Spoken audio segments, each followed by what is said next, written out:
Hey, folks, welcome. MJ Morning Show here on Wednesday? Wow, 6 o'clock. And we're giving away another $1,000 today as we continue to blow out $1,000 a day. So another $5,000 this week, another $5,000 next week. Already giving away, $10,000. Who won yesterday? Harriet in Tampa. Wow. Yeah, Monday was Reagan in Tampa.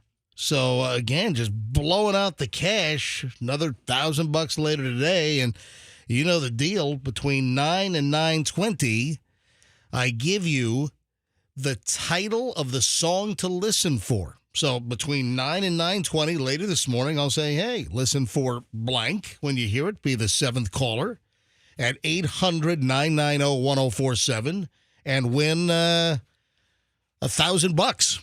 So today, tomorrow, Friday, another $3,000, and then all next week, another $5,000. I mean, we're giving away tens of thousands of dollars here, folks. It's tremendous. Hey, speaking of money, you saw that Mega Millions did not have another jackpot winner. You saw Mega Millions is closing in on $1 billion. Oh, man. So that means I don't even have to check. Well, has any of the $1 million winners come from Florida? How much did you spend on last night's drawing? 0. Yeah, I haven't purchased any Mega Millions. I bought Powerball in the lead up to the billion. I guess maybe it might make sense to spend some money on some Mega Millions tickets. So the next drawing for Mega Millions is going to be what? What are the? I lose track. What are the days?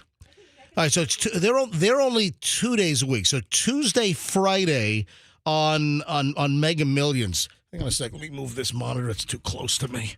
Okay, now you jacked up all the Oh, jeez, what the hell? You knocked all the cameras over. Hold on. Well, because this whole place is jury-rigged. Yeah. Hang on a minute. Hang on. MJTV just went all flying over? Yeah, well, all right, hang on a minute. Hey, Andrew, where are you? Where's that? Andrew, did the cameras all, did you capture the cameras all flying? Oh, my God. All right, yeah. See, we got this little tripod and my monitor. I just pushed my monitor back and the whole damn thing. It's just, oh, boy. All right. Hey, Andrew, I guess that was captured on MJTV. Is that correct? With the cameras going over? Did I just go, woot?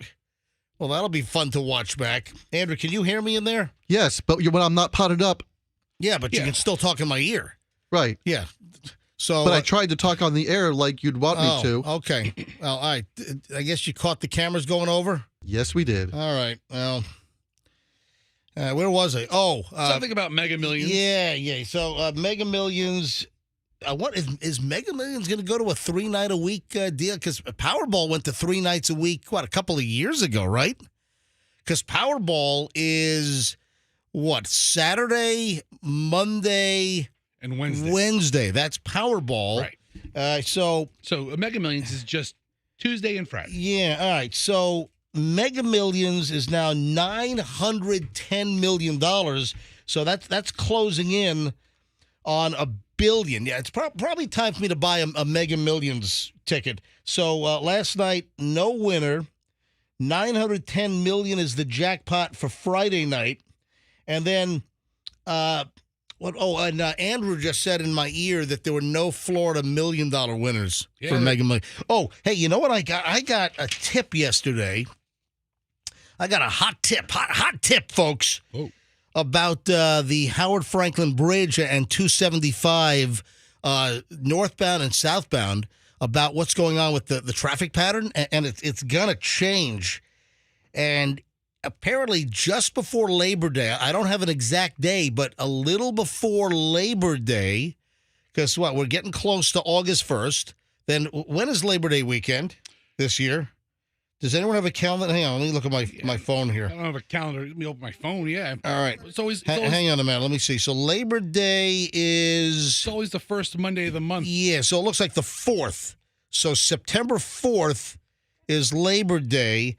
And so I don't have an exact day, but a little before Labor Day, they're going to really change the traffic pattern. And this is great news for us. Oh, look, 4th Street is supposed to open up. So the 4th Street exit and entrance is supposed to open up just before Labor Day. So again, I don't believe it. I'll believe it when I see it. Oh, Froggy, you're here. It took 5 minutes for you to open your mouth and say something. Well, you literally don't stop talking. So I just squeeze myself in when I can. Yeah, and my mic's been off the entire time. Yeah, I mean, it's a lot of what's happening around here? A lot of Right. technical issues this first segment. There's no technical issues other than the cameras falling over. I don't have any technical issues over here. Big one. What technical issues? Roxanne's mic's been potted down for the first... I keep chiming in and no one says anything. Well, Roxanne wasn't here for the start of the show. Excuse me. Yeah. Excuse me. Uh-oh. Why are we here, guys? What are you talking about? I She was walked here right when we in. started. Right in. Roxanne walked in. We were already on the air. I was standing in the doorway when that light was red. Oh. So, yes, I was here. Love that. All All right. So just before Labor Day, Yeah. the 4th Street exit and entrance are supposed to reopen. I'm excited about this because it's been closed for close to 2.5 years. Yeah. And it was supposed to open up a lot quicker. Remember, we had the FDOT lady on, and she had said, oh, yeah, it's going to be open by December. And I think that was like December of 21. Or was it? No, seriously. December of 21, yeah. And like, it never opened.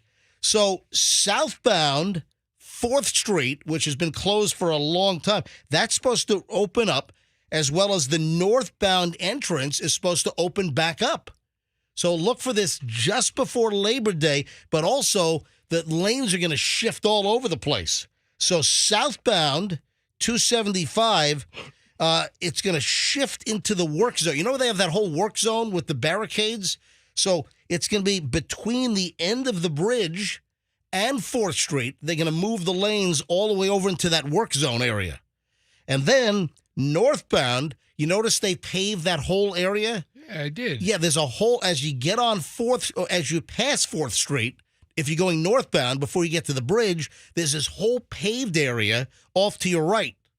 Take a look in the daytime, and the lanes are going to shift over there to all the new asphalt. So a lot of changes in the traffic pattern coming to the Howard Franklin Bridge. Got a hot tip out of the construction zone yesterday. Will you pull over? Would you talk to some of the guys working the scene? Yeah, listen, we're kind of plugged in around here. Just, folks giving me the hot tip information. You're plugged in with big asphalt? Hey, but the big news is that 4th Street is set to open up.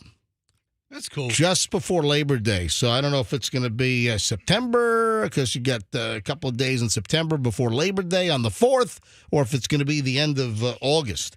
But 4th Street, baby, I'm looking forward to that. I mean, MLK has not been too bad, rolling down MLK, but still, I like the 4th Street thing. Just kind of a straight shot for us.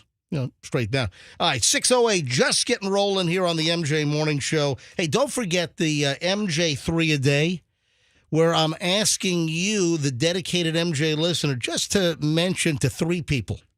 Mention to 3 people that they ought to be listening to the MJ Morning Show. Give them the details. 104.7 FM every morning, Monday through Friday, 6 to 10 a.m. So if you're a loyal MJ listener, we're just trying to enlist you to convert. Find out what like your coworkers or friends are listening to, and just say, listen, trust me, there's a much better morning show out there for you to listen to, and it's the MJ Morning Show on Q105. So try to get 3 people. 3 people. It's the MJ 3 a day to start listening to the MJ Morning Show.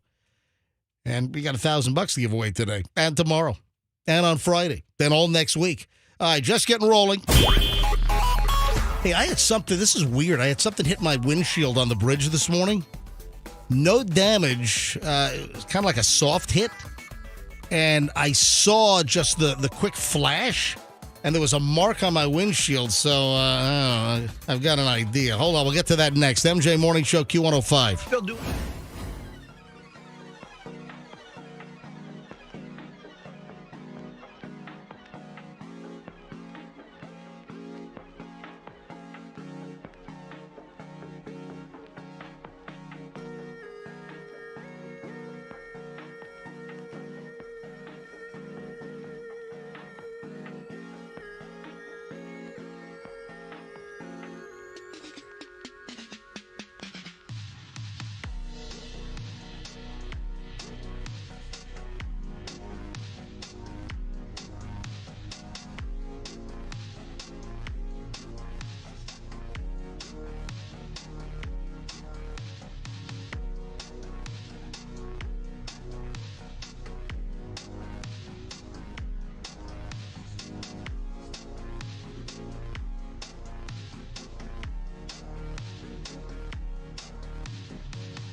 MJ and the Crew, 621 here on a Wednesday morning.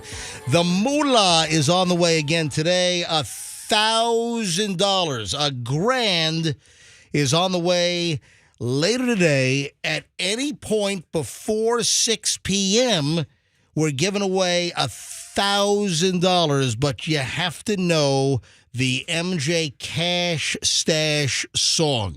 You got to know it. How do you know it? Oh, it's simple. Between 9 and 9:20, I'll give you the Cash Stash song. Just listen, and sometime before 9:20, in that little window of 9 to 9:20, I'll say, hey, here's the Cash Stash song. I'll give you the title, give you the artist, and then it's going to play sometime before 6 o'clock. It's guaranteed to play during the workday, and when you hear it, just be the seventh caller at 800-990-1047, 800-990-1047, and win $1,000 from the MJ Morning Show in Q105. Already $12,000 given away. Last week, the week before last, and then already $2,000 this week, Monday and Tuesday. So heads up. Couple of things here. I had this in the pile to do yesterday and just didn't get around to it. And remember I told you to look up the image, the picture of this dude that was just sleeping across like 3 or 4 seats courtside at a WNBA game? Yeah, I remember that. Yeah, bring that back up. This was I was getting ready to do it yesterday, and I ran out of time, and this is just hysterical. Was he trying to make a point? Like those games are so boring? No, he's a YouTuber, and it's content for this guy. YouTuber Najidan Adams. I don't know how to pronounce this guy's name. He apparently has been banned from all NBA-related events after he's pulled various pranks at WNBA games. So he was at a Los Angeles Sparks game this week, and he was in pajamas. So he dressed head to toe in pajamas and was sleeping across. Bring the image back up. What is it? 1, 2, 4 seats. So he could have taken up a 5th seat. His legs are correct. Right, because, courtside, you don't have, like, the fixed seats like you have up in the stands. Courtside, you have those more temporary seats, and they form like a row. Courtside, these are courtside seats. I once sat courtside at a Lakers game. Yeah.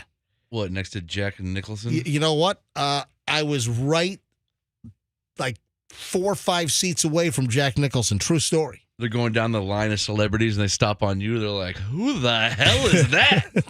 All right, there's Kevin Hart, Shaq, and a weird-looking guy. No, I was working for Pirate Radio out in Los Angeles, and Scott Shannon. And some of you might remember Scott Shannon here on Q105. He created the Q Morning Zoo. Yeah, that's right. And then left here and then started the Z100 Morning Zoo. We're bringing it back. Up in New York. And I worked for Scott Shannon when he was in Los Angeles. And the big boss at Westwood One, our radio station back then, KQLZ Los Angeles, Pirate Radio, was owned by Westwood One. And the big dude at Westwood One was a guy by the name of Norm Pattis. And Norm had courtside Lakers tickets. And when he didn't use the tickets or he was out of town, he'd pass them off to friends. And he gave them to Scott Shannon, my boss at Pirate Radio one time. And then Scott's like, hey, man, you want to go to Lakers game? You want these tickets, Humpy? Hey, man, we got Norm's courtside tickets. You want to go? So I said, yeah. So Did you have to go with him? I went with Scott Shannon. Oh God, how hammered did he get? And I got to sit courtside at a Lakers game, and it was right next to, like, 4 seats down was Jack Nicholson. Go get me another beer, Humpy. Yes, sir. Yes, sir. So Kareem threw his towel at MJ, thinking Scott Shannon was with some sick kid or something. So this is pretty funny. This dude is dressed head to toe in pajamas. He's laying down. He even has that, that old-fashioned, like sleep cap that men used to wear. What? Like you'd see in Scrooge. Yeah, Right? like Ebenezer Scrooge. Ebenezer Scrooge. It's called a stocking. It's a men's sleep stocking cap. And that's right, exactly like Ebenezer Scrooge. Is he walking around with a candelabra? The dude has that on. He's got a nightshirt and pajama pants on. He brought a pillow and a blanket. Yeah, and MJ, he's like Froggy said, he's trying to make a point that women's basketball is boring. He's just He's right. So now he's been banned. Hey, do me a favor, Andrew. Grab Fester's on Jezebel.com. What do you mean, why? Jezebel? Yeah. It's a website. Dude, It sounds Jezebel. like a porn site. Jezebel is in my my list of websites. I've got Jezebel bookmarked. If you look on the side of my Googles on my browser, I've got Jezebel. Jezebel's a great website. Right under check massage. What? My favorite category. Next to what? Check massage. What the hell's check? As in check? Czechoslovakian. Yeah. Czechoslovakian masseuses. Masseuses. I think it's the Czech Republic now. I don't think it's Czechoslovakia anymore. Whatever. It's Listen. my favorite genre. They didn't get that far in the name of a website. Wait a sec. Yes. What is it? That's a category of what? Czech Well, massage? It's a masseuse in Czechoslovakia. And he gets, gets in No, there. it's the Czech. Wait a minute. So you're talking about a male masseuse or a female? It's a male masseuse. He's very convincing. Dude, can you please tell me what the hell you're talking about? It was just a little joke I tried to make that you're burying into the ground. why? Hold on. I don't. I'm just trying to find out. I thought it was funny that to mention a porn site showing up in your tabs. Check massage is a porn site. Is it? Yes. Froggy. Checkmassage.com. No, it's not really. I'm pretty sure you probably can't bring it up in here, but yeah, bring it up on your phone. All right, hold on. CZECH massage. All right, hold on. Try it on our computer first. .com. It's a fantastic No, website. you are making this up. There's no Just like everything else I make up. Are you kidding me? I'm in on it. Massage. I'm all about the pop culture. Check MA. SSAGE. Come on, dude. Move faster. .com. Yeah. .com. This site has been blocked by your network administrator. All right, hang on a minute. Block reason, pornography. Are you serious? Are you serious? Hang on. Let me use my phone now. Yeah, go ahead. Use your phone. Yeah, let's have this on your browser history. Let me see what happens. So if I go to CZECHMASSAGE, checkmassage.com. It does come up as a. It's blocked because You're on Wi-Fi. Yeah, I'm on Wi-Fi. I'm using the radio station. Oh my God, dude! Close it. Okay, wait, I'm a little bit confused. Close it. Close. That's not Close a the massage. window. I'm trying. Close the window. I'm very confused. Why can we get that on this computer? Yeah, how'd you do that? How did you get there? So hold on. On the computer in the studio, it first said blocked, and then suddenly I've got porno on my. What'd you do? Well, the secret to our company. I don't even want to give it out. Oh, all right. What do you mean give it out? Security secret? I don't want to let the IT guys. You go to Google and then you search it, but then you click the link in Google. So we're blocked a lot of times if you try to directly type the URL in, but if you do a Google search with the URL, sometimes it lets you go by. Luckily, the corporate IT manager sleeps till noon. Is what you're saying. You won't hear MJ, this. offer Michelle a check massage this weekend. Stop it. Hey, Andrew, could you do me a favor? Stories mentioned on the MJ Morning Show. Yeah. Stories mentioned. Don't put up check massage. So that's where I thought you were going. I'm like, yeah, our heads go through the roof. Did you get the Jezebel thing on with the guy sleeping yet? Is that up? Actually, I posted the video to the videos we talked about page. Oh, that's fine. All right, so this video, I'm just looking at the still shot of the dude sleeping courtside. So he's been banned. He's been banned from, I guess, all NBA-related events. So not just WNBA. They've banned this YouTuber from even men's NBA games. So WNBA, NBA. Yeah, his YouTube video shows that when he was first given a warning by security, he lies that he has a medical condition that requires him to sleep. That's funny. An attempted comedy. Yeah, so And then shortly after, he's removed by multiple security guards outside of the arena. They eject the guy outside. Adams films the security personnel as one of the guards tells him, "You're not allowed on the premises." When he asks if he's only banned from WNBA games, security guard specifies that he's now been banned from all NBA-related events. And as of this writing in Jezebel, the NBA hasn't publicly commented on the matter. But who is this enforced by?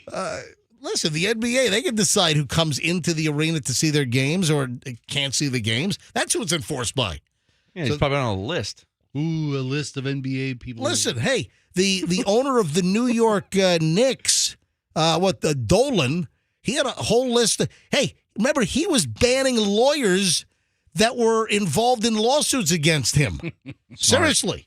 So the owner of the New York Knicks at Madison Square Garden, he banned lawyers. If somebody was suing Dolan, the owner of the Knicks, or MSG or whatever, he's banned lawyers. And they were using facial recognition cameras, and they were finding lawyers that were coming in for like events, like for concerts. It wasn't just like Knicks games. Oh, that sucks. If you were coming in for like a concert at Madison Square Garden, they were banning you, and they were using like facial recognition cameras. Oh, yeah. That guy right there, he's a lawyer with the firm of blah, blah, blah. Oh, and no Elton John for you, sir. He's representing a client that's suing. Yeah, you can't come in. I mean, just ridiculous. All right, 6:33 at the MJ Morning Show. Hey, quickly here. I'm driving in Howard Franklin Bridge this morning, 5:40, and suddenly, like a thud against my windshield, and I saw something fleeting out of the corner of my eye, and it hit the top right side of the windshield, maybe 4 or 5 inches below where the window frame is for the windshield. And it wasn't a hard hit. It wasn't like a hard object like concrete or a rock or a piece of metal.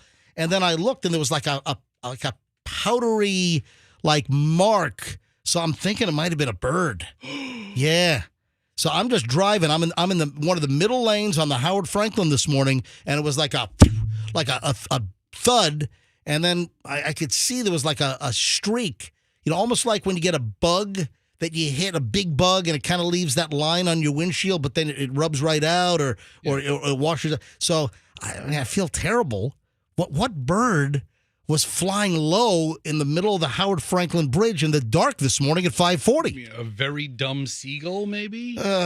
Anyway, I don't think it ended well. All right, 6:34, just getting rolling here on the MJ Morning Show. How about some early morons in the news? We'll dive into a phenomenal pile next here on the MJ Morning Show. Stand by.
6:43 at the MJ Morning Show. Oh, man, I'm like 3 minutes late.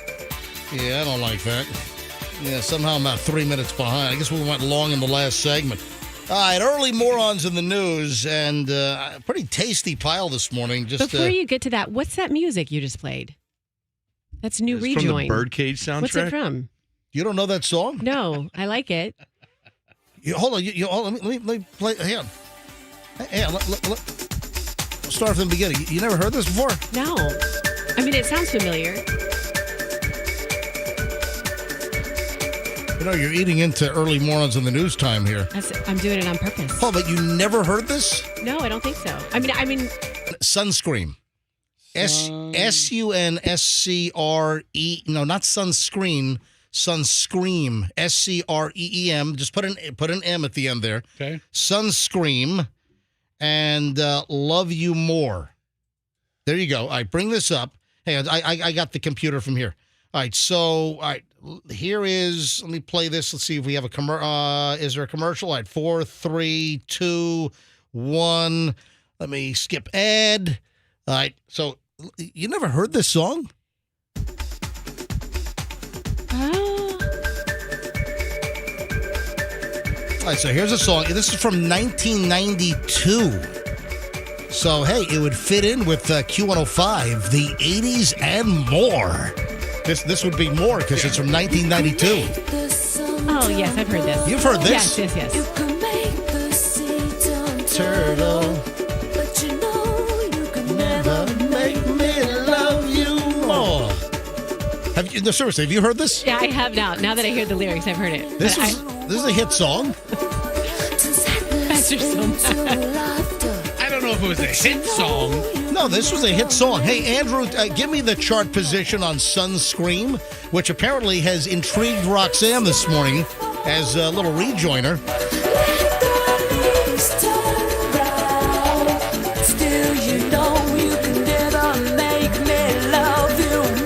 There's a pretty controversial lyric in this song. Love You More, Sunscream. I think it was a top 10 song. It's number one on the dance chart. Anyway, when did it chart and what did it chart at? In 1992, it was number one on the dance chart, number 36 on the pop chart. All right, so number one in the clubs, baby. Yeah, well, I spent a lot of time in the clubs in 1992, and I don't exactly recall this. Because I think you're in the wrong clubs. What? Yeah, well, You never heard that song? I don't know that I've ever heard this song. Roxanne, are you kidding around? No. I have heard Yeah. it. I didn't know it when you just played no lyrics. Now that I've heard the words, yes, Yeah. I've definitely heard it. Just the intro. All right, early morons in the news. Oh, man, this takes some cojones. Up in Georgia, this is an evil stepmother story. You ready for this? A Georgia stepmom forced her child to set fire to their home twice for the insurance payout.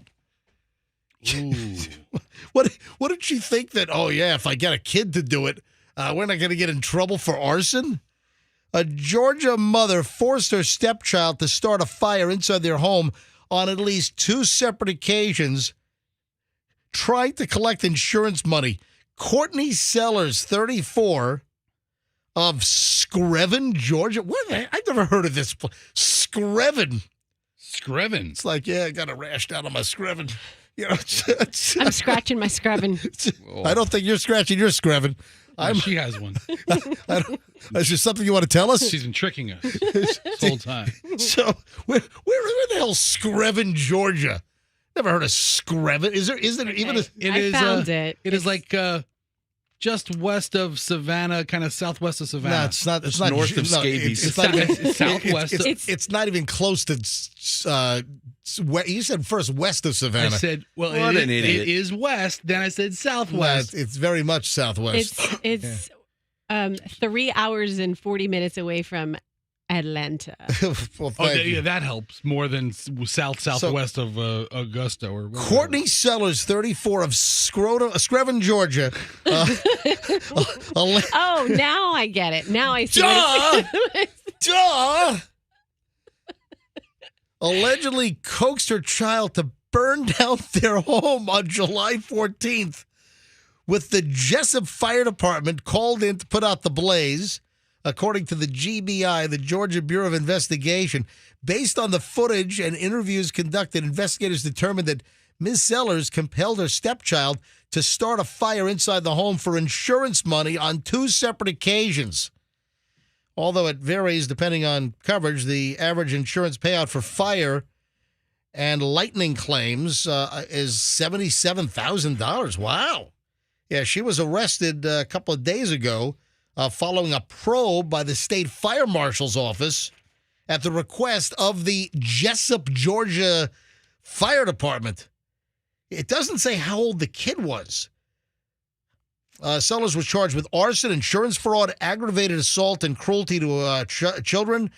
Faces a minimum of 9 years in prison. Oh, Man, how's that for a racket? You get your small kid to light a fire to your house, burn it down, the house burns so down. you can claim insurance money? Oh, the kid did it. Sorry, guys. Where's my check?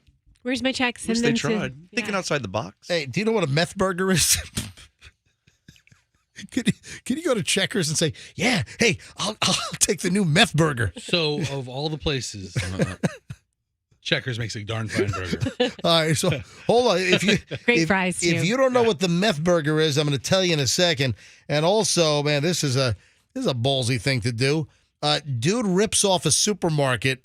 You're not going to believe what he stole, and you're not going to believe the special element to the story. And then what else was there? Ooh, this is nasty. All right. And then we have a Dunkin' Donuts assault story. So hold on. All of that next, the minute we get back here on the MJ Morning Show. Roxanne, you ate into our Morons of the News time with your inquiry about the sunscreen, Love You More. But now every time we hear that rejoin, we're going to know what it is. Oh, so we have to hear it again. No, we don't have to hear it again now. Okay. But at some point, it's in the rejoin. It's in the rotation for the rejoin. All right, quick break, and then man, I got the meth burger. You got to hear about the meth burger. Pretty ballsy move. And then the guy in the supermarket, what he ripped off, and there's just a unique condition to the story, which is like, what? All right, coming up in just a second. Hey, if.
7:05, it is 7:02, so just after 7 o'clock, we're just about 2 hours away from the next big revelation. The revelation which is coming up will be the next Cash Stash song for $1,000. Do you realize we've given away $12,000 so far? $12,000. Do you want to hear who's won? Yes. So, All 12. week one, which was the week before last, Cheryl Wesley Chapel, $1,000. Tuesday was Amanda St. Pete. Wednesday, Stephanie Lutz. Thursday, Alex Bradenton. Friday, Susan St. Pete. Last week, Monday was Ty and Seminole. Tuesday, Cindy Valrico. Wednesday, Vanessa Lutz. Thursday, Eric in Riverview. Last Friday, Nicole in Spring Hill. All of those folks won $1,000 with the MJ Cash Stash contest. That's $10,000. And then we fast forward to this week. Monday, it was Reagan in Tampa grabbed $1,000, and then yesterday, Harriet in Tampa grabbed $1,000. Another $1,000 on the way today, tomorrow, Thursday, then Friday, then all next week. Again, we'll fire it back up. Folks, we're giving away thousands of dollars. And all you have to do is listen today and every day when we do the contest between 9 and 9:20. I'm going to give you the next Cash Stash song. So you listen for the song, you be caller 7, and you win $1,000. You're looking at me, I had a little frog in my throat. It's okay. You gotta get the frog out. You give me the stare down. All right, so a couple hours away, between 9 and 9:20, another Cash Stash song. You listen, and it's guaranteed to play during the workday, and your caller 7, grab $1,000. Simple as that. Are you ready for the meth burger? Now, is that on a menu somewhere? Yeah. Hello, welcome to Checkers. Can I take your order, please? It could be anywhere. It could be Checkers, could be Sonic, could be, I don't know. So here's the deal. Lauderdale County, Alabama. Yeah, the sheriff's office there says a man was arrested over the weekend, traffic stop, and there was an interesting discovery. Methamphetamine inside the guy's burger. Oh. So sheriff's deputies conducted a traffic stop. And according to the sheriff's deputies, they determined that Timothy Nolan, who was the driver of the vehicle, had a revoked license. So the vehicle was impounded per regular policy. Now, as far as determining that you have a suspended license, as you know, and I talk about this quite a bit, I try to every maybe 6-7 weeks or so, I try to go out on a Hillsborough County Sheriff's Office ride along. I've been in the honorary deputy program with the Hillsborough County Sheriff's Office since 1997. I just went on a ride along with Sergeant Jeff Catlin a couple of weeks back. I took Julian. So Julian went on the ride along. It was an exciting day. It was fantastic. Just a lot of action. But what police officers do is they'll run license plates. You're sitting at a red light. You got a car in front of you. You got a car to the left. You got a car to the right.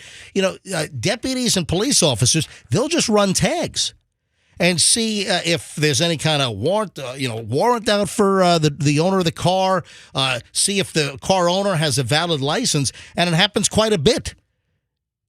Almost every ride-along that I go on, you run a plate and you find something. Sure, you run enough, you're going to find a lot of things. We pulled people over. You run the plate, and then suddenly it comes back driver operating with a suspended license, and you pull them over. All right, so these cops determined that the driver of the vehicle had a suspended license. During a search of the vehicle, deputies were told by Mr. Nolan, the driver with the suspended license, that he was hungry and he just wanted to eat his hamburger. According to the statement by the sheriff's office, when deputies then check the burger, see, these are some smart deputies. So this guy said, "I'm hungry. Can I eat my burger, please?" The deputies got a little suspicious, so they checked the dude's hamburger, and between the buns on the burger, he had meth stashed. What an idiot. So what happened clearly was when he got lit up, when the cops were behind him trying to pull him over, he's panicking. He's, "Oh my God, I got meth in the car. What am I going to do?" So he must have stuck the meth in the burger.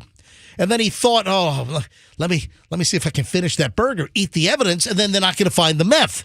But the cops, being cops and being naturally suspicious. Well, suspicious because he asked for his burger 10 times. Yeah. So he asks to eat his hamburger, and they check the burger, and how does that thing go? To all beef patty special sauce. I got a hair lip here all of a sudden. To all beef patties, special sauce, lettuce, cheese, pickles, onions, on a meth. sesame. No. To all beef patty, special sauce, lettuce, cheese, pickled onions, meth on a sesame seed bun. Got to sneak meth in there. Yeah, there it is. It could pass for like really chunky salt. What if they If had... the guy, if he opened his burger and he saw it, he'd be like, oh no, sea it's just salt. big chunks of sea salt. No, Himalayan sea salt. Yes. Yeah, because that's blue, right? No, that's pink. Well, in Breaking Bad, the meth was the Walter White special. It was the blue meth. Blue eyes. Yeah, blue eyes, whatever the hell it was. A meth seed bun, maybe. Yeah, so the burger contained more than lettuce and pickles. Yep. Deputies retrieved methamphetamine, a little baggie of. He was going to, I think, eat the whole bag. One of that, like... There was a little baggie of methamphetamine in between the buns on the burger. Yeah, they arrested him, charged him with unlawful possession of a controlled substance and driving while having a revoked license. Oh, and he had a switch tag as well. So this guy had a triple play going on. Yeah. So that's the story of the meth burger. Hey, if you're wanting to get out of work, don't go the bomb threat route. I think we get these items like a couple of times a year. A Missouri teen called in a fake bomb threat at the Ford assembly plant in Kansas City. There's a Ford plant. I think they make pickup trucks there, don't they? Yeah, I think Kansas so. City. Because I know that I've seen Ford F-150s. The little Missouri sticker on Yeah, it. I've seen the little Missouri, I know that Chevy and GMC, you'll see like when I rent let's say we're out skiing or something and I rent like a Chevy Suburban or a Yukon or something, and you look inside the door jamb and you see like a sticker for it's like the state of Texas, and it's like proudly assembled and in Texas. Anyway, so Kansas City has an F-150 plant. Yeah. So a Missouri teenager called it a bomb hoax, a threat, into the Ford assembly plant where he worked last week, and he was hoping that he and his coworkers would get an early night off from work. Are you kidding me? Zachariah Peterson, 19, has been whacked with a felony charge of making a terroristic threat that resulted in an evacuation and full-scale swatting of the Ford F-150 assembly plant in Kansas City, Missouri. Yeah, this rocket surgeon called the factory security team just before 5:30 p.m. with a fake warning that he was hiding inside a bathroom with an AK-47 with 3 magazines, a handgun, and had a pound of C4 explosives strapped to his chest. All right. Man, he went all in. But this dude, come on, really? I mean, you come up with that kind of story. You pile on AK-47, a handgun, and you've got a pound of C4 strapped to your chest? Man, this guy went a little overboard, didn't he? I mean, they would have given the day off for any of those things. Much less all right? three. Yeah. One of them. He used one of those phone apps to disguise his voice. Yes, I'm in the bathroom. Did not identify himself, but claimed that he was an employee who would start firing if his 2,200 colleagues were not immediately evacuated from the plant. Yeah. During the call, he also said he was tired of being worked like a slave and his hours were getting cut. Jeez. Yeah, he stated that he wanted the plant to be evacuated and everyone to go home for the night. Yeah, this is a 6 million square foot plant. This is a massive plant. I think they make the bulk of the F-150s at this plant. I think they make F-150s, transit vans, a bunch of things. It's a big operation. It took 6 hours or more for 100 officers from numerous law enforcement agencies, including the FBI, to completely search the Ford factory. Plus you mess with production. How many cars didn't get produced? How many F-150s? The hoax created a huge strain on law enforcement. Police tracked down Peterson at 4:30 a.m. on Wednesday inside his home, where he allegedly admitted to calling in the bomb threat. He said he got the idea from a video game. Yeah. Oh, Hold on, great. Froggy. What video game? I don't know. You can't do that in GTA. Hold on, what video game do you call in fake bomb threats? I don't know. Hey, that's a game I want my kids to play. Son of a. I can't imagine. Never come across it. Yeah, the suspect stated, oh, here we go. The suspect stated, I didn't see this when I read the article. The suspect stated that he understood what C4 was as he played Call of Duty. Oh, Call of Duty. But in It's a popular So Call of Duty may not have told him to call into his employer, but it taught him the right words to use. Oh, there you C4 plastic explosives. Yeah. Yeah, you can use those in Call of Duty. He's already pleaded innocent or not guilty. He said, I was forced. He did not elaborate on his plea on who forced him. Yeah, tell it to the judge. Yeah, he was looking for one night off of work, and now this guy faces 19-year-old kid faces 7 years behind bars. So, folks, little cautionary tale here on the MJ Morning Show. Why don't you think about that next time you want to call in a bomb threat or some kind of a dangerous hoax to get off of work? All right, it sounds like mission accomplished because he has plenty of time off of work now. Oh, yeah, he's going to have a lot of time. Oh, you know what I didn't get to? I didn't get to the grocery store theft. And, man, this guy's a bonehead. So we'll get into that coming up in just a bit. There's a Frontier Airlines lawsuit. I got a pile of, and you saw the Spirit story, right? You saw the lady that peed in the aisle, right? I did, yes. Yeah, you know what? I didn't get to this story. Yeah, that was a couple days ago. Yeah, it was a couple days ago. This lady pees in the aisle on a Spirit flight. But there's also Frontier news, which I want to get to in just a bit. All right, so we start an hour and 20 minutes of nonstop MJ Morning Show next. 1 hour, 20 minutes in minutes. So don't move. We're uninterrupted. Plus, coming up at 9 o'clock, between 9 and 9:20, we'll give you the new MJ Cash Stash song to listen for to win $1,000 later today. So loaded next, hour, 20 minutes, nonstop MJ here on Q105. Stand by.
Q105, 725, rolling up on 726.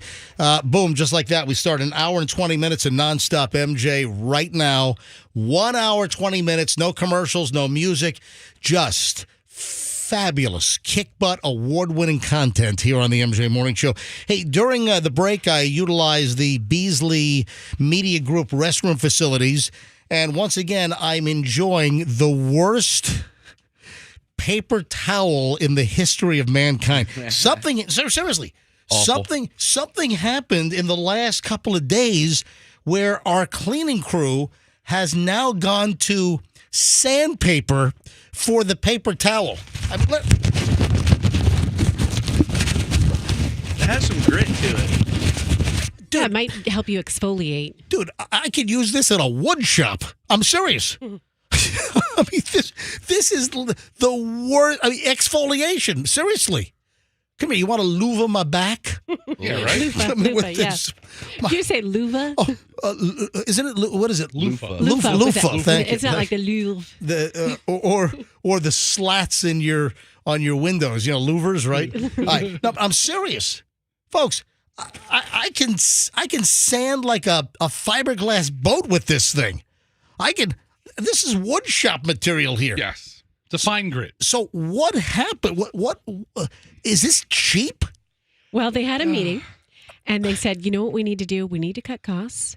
We're going to go with the less expensive but grittier paper towel choice. Yeah, I am holding this up to MJ TV, and this is hands down the worst bathroom paper towel that I've ever experienced. You know, I heard that Ron's on vacation in, our general manager's like on vacation in Europe. You know, we ought to call him up. In Europe? Yeah, let's call him up right now. I'm going to complain. Do you know where he is in Europe? I don't. I think I heard Spain or Portugal, something like that. Hold on a minute, Ron. Is he in Madrid? I don't know. Let's call him up and find out. Hey, you think because if he's still there, then it's like 5 hours ahead. It's like about 5 hours ahead, so it should be like 12:30. It's lunchtime. He might be having some paella right now. Hang on a minute. You know, this warrants a call on vacation. Hang on. Yeah, let's give him a buzz. He's trying to enjoy his sangria and his paella. And I'm calling Ron DeCastro, our new market manager in Europe right now, because our new paper towel is the worst. How long has he been there? The hell? Why is it going? Why is it going busy? Hang on a minute. I don't know if our company's phone plan can dial outside of the general Tampa Bay area, much less Europe. Dude, it has nothing to do with that. It's a local number. I'm calling a local number. It ought to go right through. I mean, we just try to make phone jokes. That's it. All right. That's weird. Can we stop calling Ron now? Well, obviously. Okay. I mean, just one more time? No. I'll give you 5 more shots. That doesn't make any. I used to call Chloe all the time on her cell phone over in Scotland. Yeah, and wasn't there a time period where you would call someone if they were in another country, like a European country specifically, and it would almost have, maybe they'd have like a foreign person give you a message here in America? Have you ever had that happen?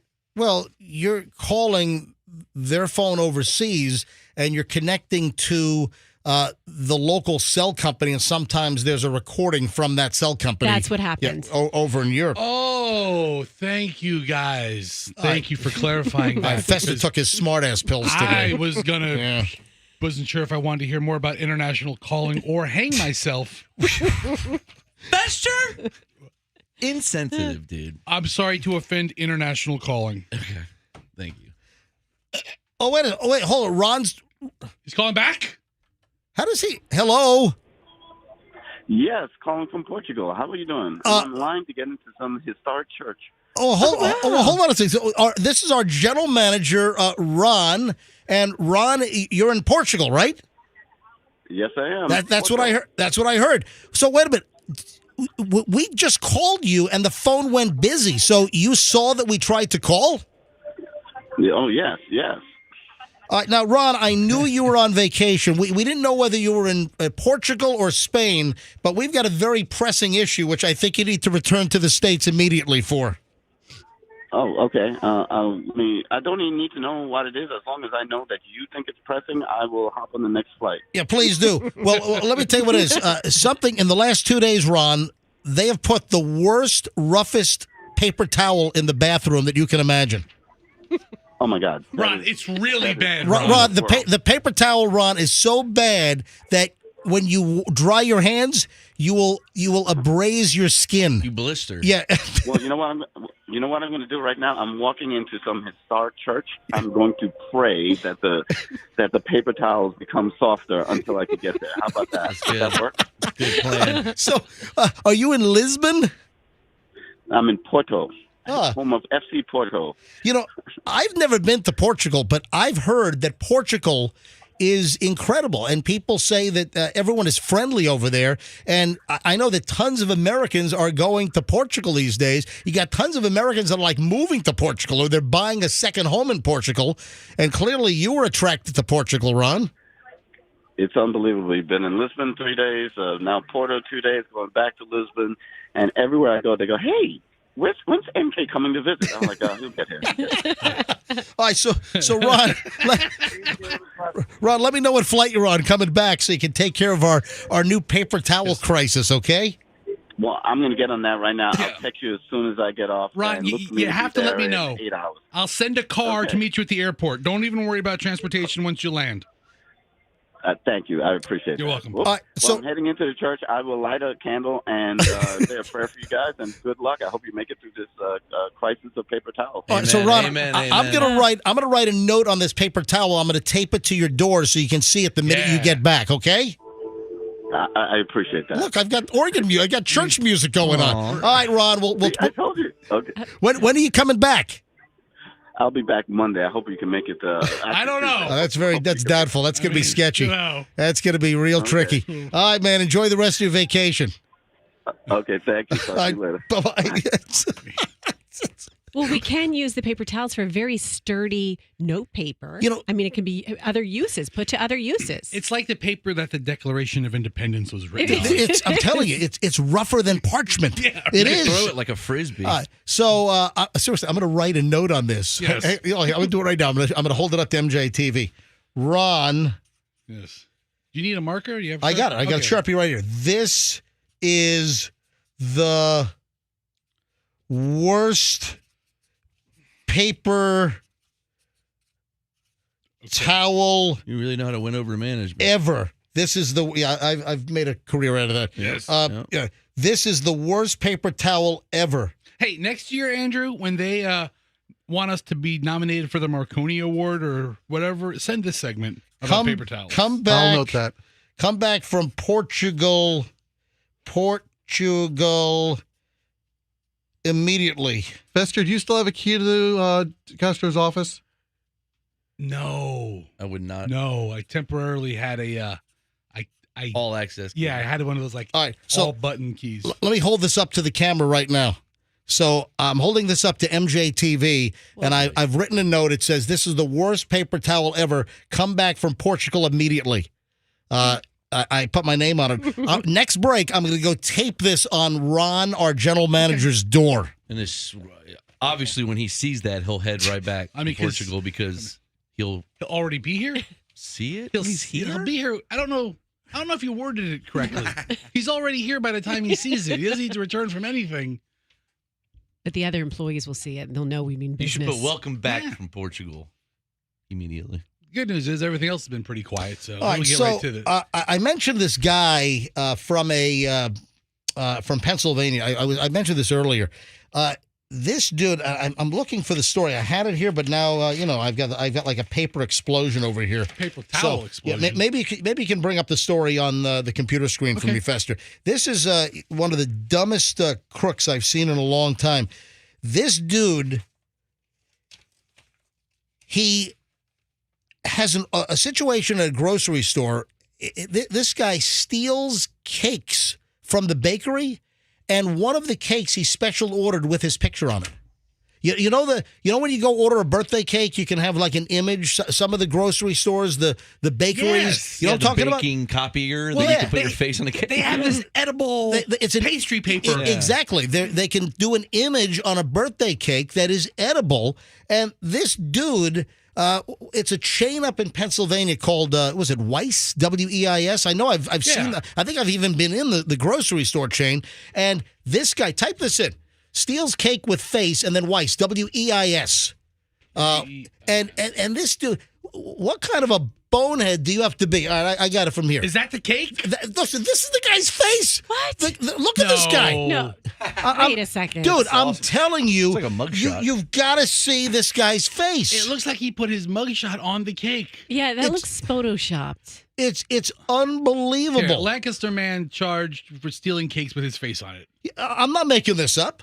So I know Publix, you can get an image put on the cake. But wait a second. Is that his mugshot? Okay, I don't know if that's the actual image that he had on the No, cake. I think that's the mugshot Right. that Okay. the TV station then put on the On cake. top of the cake. Oh, that's clever. Listen to this from Lancaster County, Pennsylvania. By the way, that's where my Amish pretzels come from. Yes, he was going to steal Amish pretzels with his face on them. 24-year-old Lancaster man is charged after allegedly stealing a number of items, including 3 cakes from a Weiss supermarket. Cops say 24-year-old DeQual Anthony Jackson picked up 3 cakes from the bakery. He also picked up several other items, including canned goods, a small package of cupcakes, a box of chips. Starving. He allegedly then went through self-checkout, only scanned the box of chips and cupcakes, totaled $12.99, ended up ripping off 3 cakes. Cops say witnesses told them that the person that ordered the cake was the same person in the photos printed on the cakes, and they had not been paid for online. So the guy's ripping off the supermarket and even had his picture put on the cakes. And the guy, is that a weird-looking dude or what? DeQual. I mean, there is no missing this guy like in a mugshot lineup or one of the in-person lineup. This is a weird-looking dude. Doesn't make me want cake. Have you ever had a cake or been to a place where they served cake with somebody's face on it? I have not. Dude, like 8 years ago, I went to a funeral. And then after the funeral, there was a gathering at the house. And I didn't know the guy real well. The dead person's The face dead was guy's on the. face. You're eating the dead guy's face. Well, it was. Oh my God! It was, they had a lot of food out, and it was a little gathering after the service. Some little and Cubans. they brought out a cake, and I think I had like his eyeball. So they grab you, cut like the uncle. That's awful. He gets up, he starts cutting the cake into like squares, so everybody gets a square. And I got the eyeball. And I'm you're like, like, this eyeball's delicious. this is great cake. Johnny was such a good guy. He Tell him. really lit up a room. Yeah, Andrew, what? Could you imagine being this guy's public defender? I mean, what do you ask him? Like, is this your picture? Yes.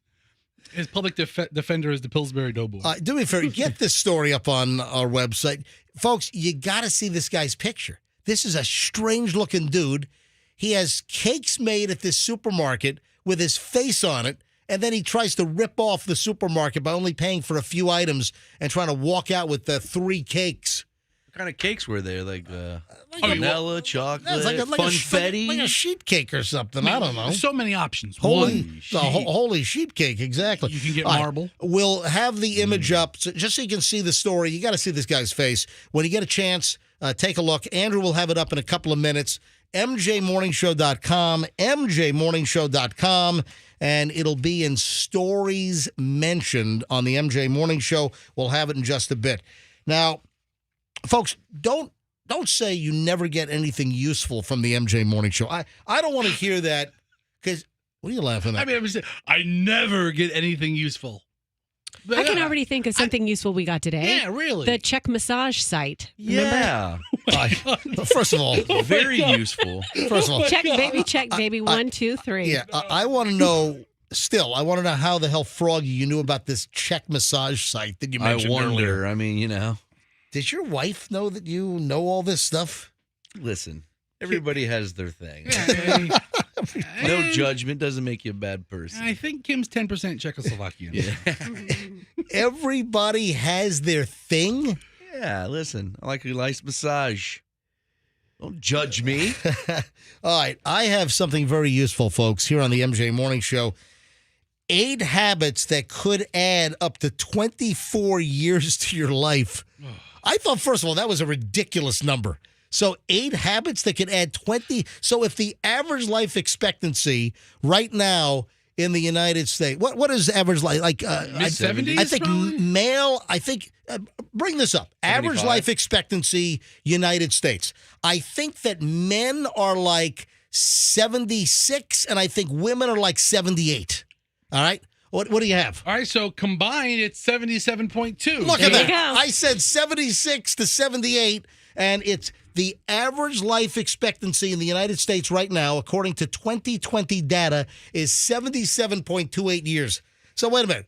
You take average life expectancy, you do these 8 things, and you can live, another 24 years? Okay, if this is, I think I saw this list yesterday. I'm Yeah. not going to give anything away except for I was going to send it to you. And then the list was like so basic. It was like, don't do meth. Is this that list? Yes. Okay, God. Don't do meth. It seriously is so like, okay, thanks for telling me that I can extend my life by not doing meth. That's basically what it is. Jess? I mean, it's like this ridiculous list. What's on there besides staying away from meth? Or at least cutting back on meth? These 8 habits could add 24 years to your life. Ooh, and these are going to blow your mind. oh my God, these are folks. Get your piece of paper and pen out. Hurry up. Pull over and get ready to write. Habits include being physically active, Okay. being free from opioid addiction. See? Well, thank you so much. That's just a smoking hot tip right there. All right. Hey, first 2 I'm in. Well, mostly. You're not that active. Not No. smoking, managing stress, having a good diet, Oh. not regularly binge drinking. So I guess you can sometimes binge drink and you can just drink in general, but just don't regularly binge drink. Oh, man. Having good sleep hygiene and having positive social relationships. I mean, come on. I mean, this is like the most basic of a list. Yeah. Don't get crap-faced drunk and don't get all munged up on opioids. You know what they forgot on that list is don't stand in the middle of busy intersections. Yeah. All right, Roxanne, you're just making a mockery of this now. I tell you, if this is the life I led, I think I just want to be dead. Yeah. I mean, where's the fun? if I can't drink, be pilled up, eat junk food, and have toxic relationships, what the hell am I doing Then here? life's not worth living, Really? right? Those are my 4 favorite things, except for the pills. Oh, my God. Just ridiculous stuff. All right. Moving along. I mentioned Spirit Airlines, and then I have a Frontier story as well. Yesterday, I booked my first flight ever on Spirit. Are you serious? Yes. I'm going to catch this Oh, Spirit. my God. I have never I been. know. I've never in my life been on Spirit. I've been on Frontier. So 2 things here. First, the Frontier Airlines story today, which, Frontier kind of converted over the last, 10 years to an ultra low-cost carrier, sort of in the same vein as Spirit. Like a Spirit, like an Allegiant, something like that. You kind of get nickel and dime now for a little bit of everything. So Frontier's been hit with $100 million lawsuit. Over what? Hidden fees. Yeah, this story just came out, and this is from an aviation website. Budget carrier Frontier Airlines is facing a $100 million class action lawsuit alleging the company is not really a budget carrier at all. Instead, the airline is charged with deliberately obscuring actual total fare costs in a way that has defrauded consumers. And it's a $100 million class action lawsuit that's been filed over deceptive fees. So they say the ticket costs, $79 and it doesn't? Listen to this. The lawsuit opens up with this. Frontier is not a budget airline. Frontier does not have the lowest fares.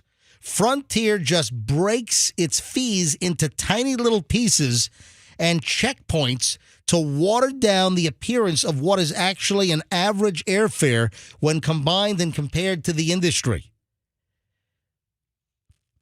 They're going into Frontier using bait and switch tactics to confuse, trick, and trap consumers. That's actual language. Specifically in the context of personal items. while larger carry-on bags are not permitted, Frontier still allows each passenger to travel with a personal item, provided it fits underneath the seat in front of them, with the dimensions of 8 by 18 by 14. However, the lawsuit alleges that the personal item sizers at the airports are actually 8 by 18 by 14. So 8 by 18 by 14, and so the lawsuit alleges that the personal item sizers at the airport are actually. Oh, I'm sorry, I left out a very important word. Okay. The lawsuit says that the personal item sizers are actually smaller than their prescribed dimension of 8 by 18 by 14. So that's the template.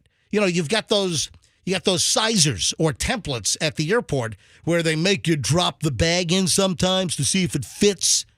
And the claim here is that Frontier is telling people you've got 8 by 18 by 14, and then the template is actually smaller than that.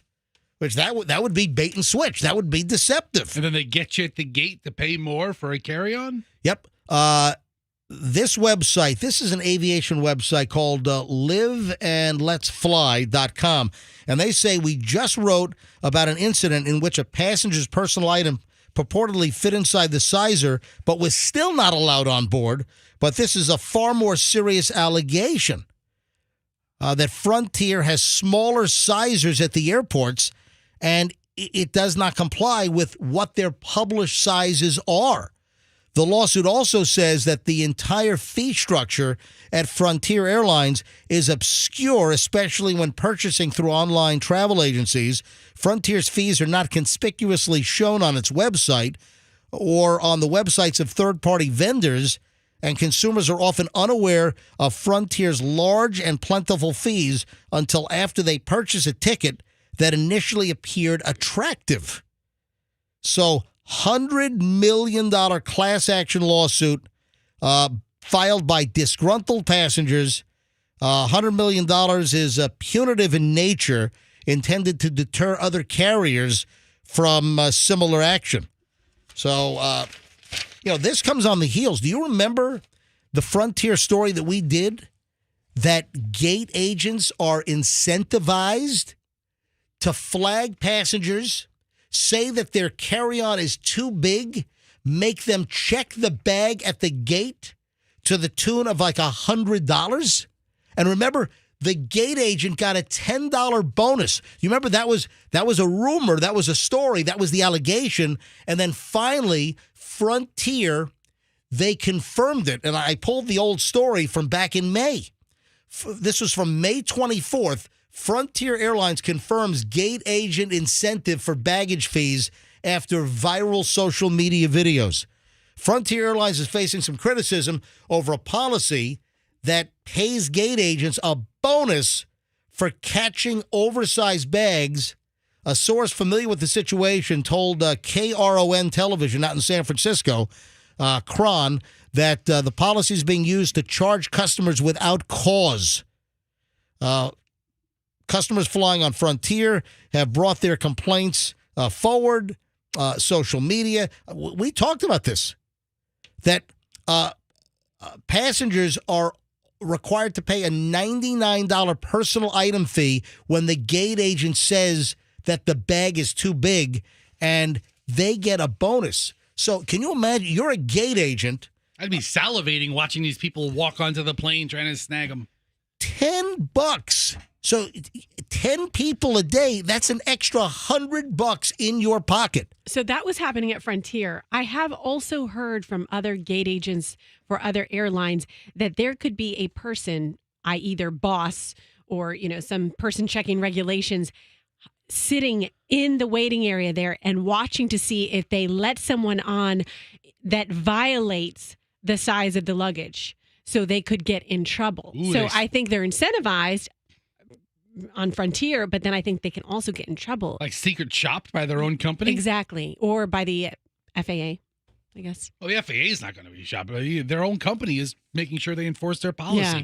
Yesterday when I bought my ticket on Spirit, The ticket was a low price. It was Dude, $44 each way. They're going to hit you with an overweight passenger charge. So they try. You're going to get what? They try. Here's what they said. What? They have like these midget seats throughout the rest of the plane, right? But then they have these.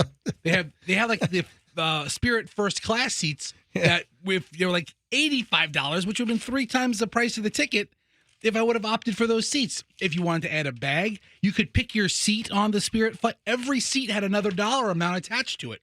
When you show up at the airport, they're going to assign you a seat anyway. But every step of the way was another fee, another fee, another fee, and I opted for none of it. So, what I'm going to do is tell them, Where are you flying on Spirit and why? Yeah, where are you Yeah, going? where the hell are you going and when? I have a This is the first time I'm hearing about I this. have a last-minute trip I have to take to Atlanta. Are you going to miss the show? No, I'm going next Friday, and it's after the show. So wait a minute. But I'm coming back that next day. Hold on. A last minute trip? You're leaving a Friday after the show and then you're coming back on Saturday? Yeah. What the hell do you have to go to Atlanta for? Sounds sketchy. I got a score to settle.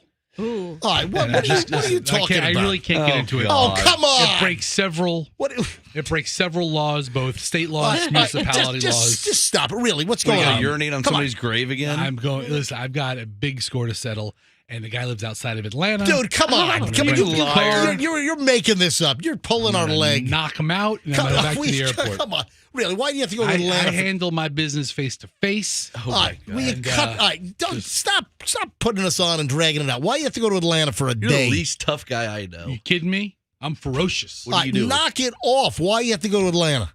My friend's having a birthday. So you're just going for one night? Frank's turning 50, so Hey, I'm going up for his birthday. Spray the tank? Yeah, Frank the Tank's turning 50. And you're flying Spirit? Yeah, so I got Spirit. Dude, why wouldn't you fly Southwest? Why wouldn't you fly Delta? Delta from Tampa to Atlanta. Because it was a $400 ticket. So Delta was $400 like $179 each way because it's like within 2 weeks. So what are you paying for Spirit? Like $114 Each way? No, total. What? It's like $44 up, $79 back, and I have to pack everything in my backpack because I can't bring luggage. But I'm only gonna be there for a day, so what? Two changes of clothes? Delta's expensive. That's a lot for me. Wow. Yeah, All right. I don't have 1,000,000 miles on Delta. And then Roxanne, question for you. Oh, yeah. I think I know what you're going to ask. Are you here tomorrow and Friday? Oh, I'm here tomorrow and Friday. Like I said, I told my body, guess what? Good news. Friday, you can sleep in. And since I've made that promise, I don't know how I can roll it back. Just stop. So, really, come on. So Roxanne says to us, hey, this is last week. Hey, I'm not going to be there next Thursday and Friday next week. And then earlier this week, we're not going. And then, oh, no, we are going. And then, no, we're not going. So what is it? We're not going. You're not going. Correct. You'll be here tomorrow. I will. But you're coming up with some lame ass, I told my body that I'm going to be. So you're really not, you're not going to be you're going to be in town but not here on Friday? I mean, psychologically, I know that I had this like line to cross, this finish line if I'm going to be sleeping in Friday. I've been telling myself that for like 3 weeks. All I'm right. going to get to sleep in on Friday. Come on. That is really a silly excuse. How about I call in sick? How about I get exposed to someone with germs? Are you here Friday? I think not. Why don't you just lie to your body? Just say no. Whatever. Listen, if you want, take tomorrow off too. After today, take both days. Yeah, off. just take. I'll be here tomorrow. Even though you're not here tomorrow, and then you're not going to be here Friday.